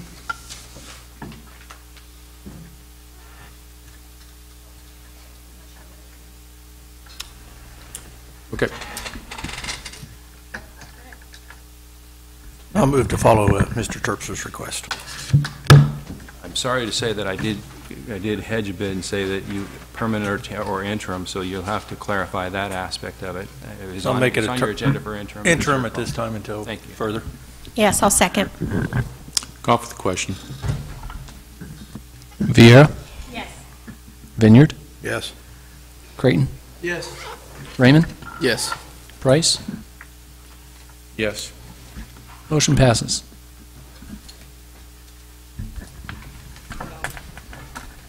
Never mind. Okay. So with that, we'll adjourn the meeting in the memory of those that I had mentioned. Thank you, ladies and gentlemen, very, very much. Thank you at home for watching.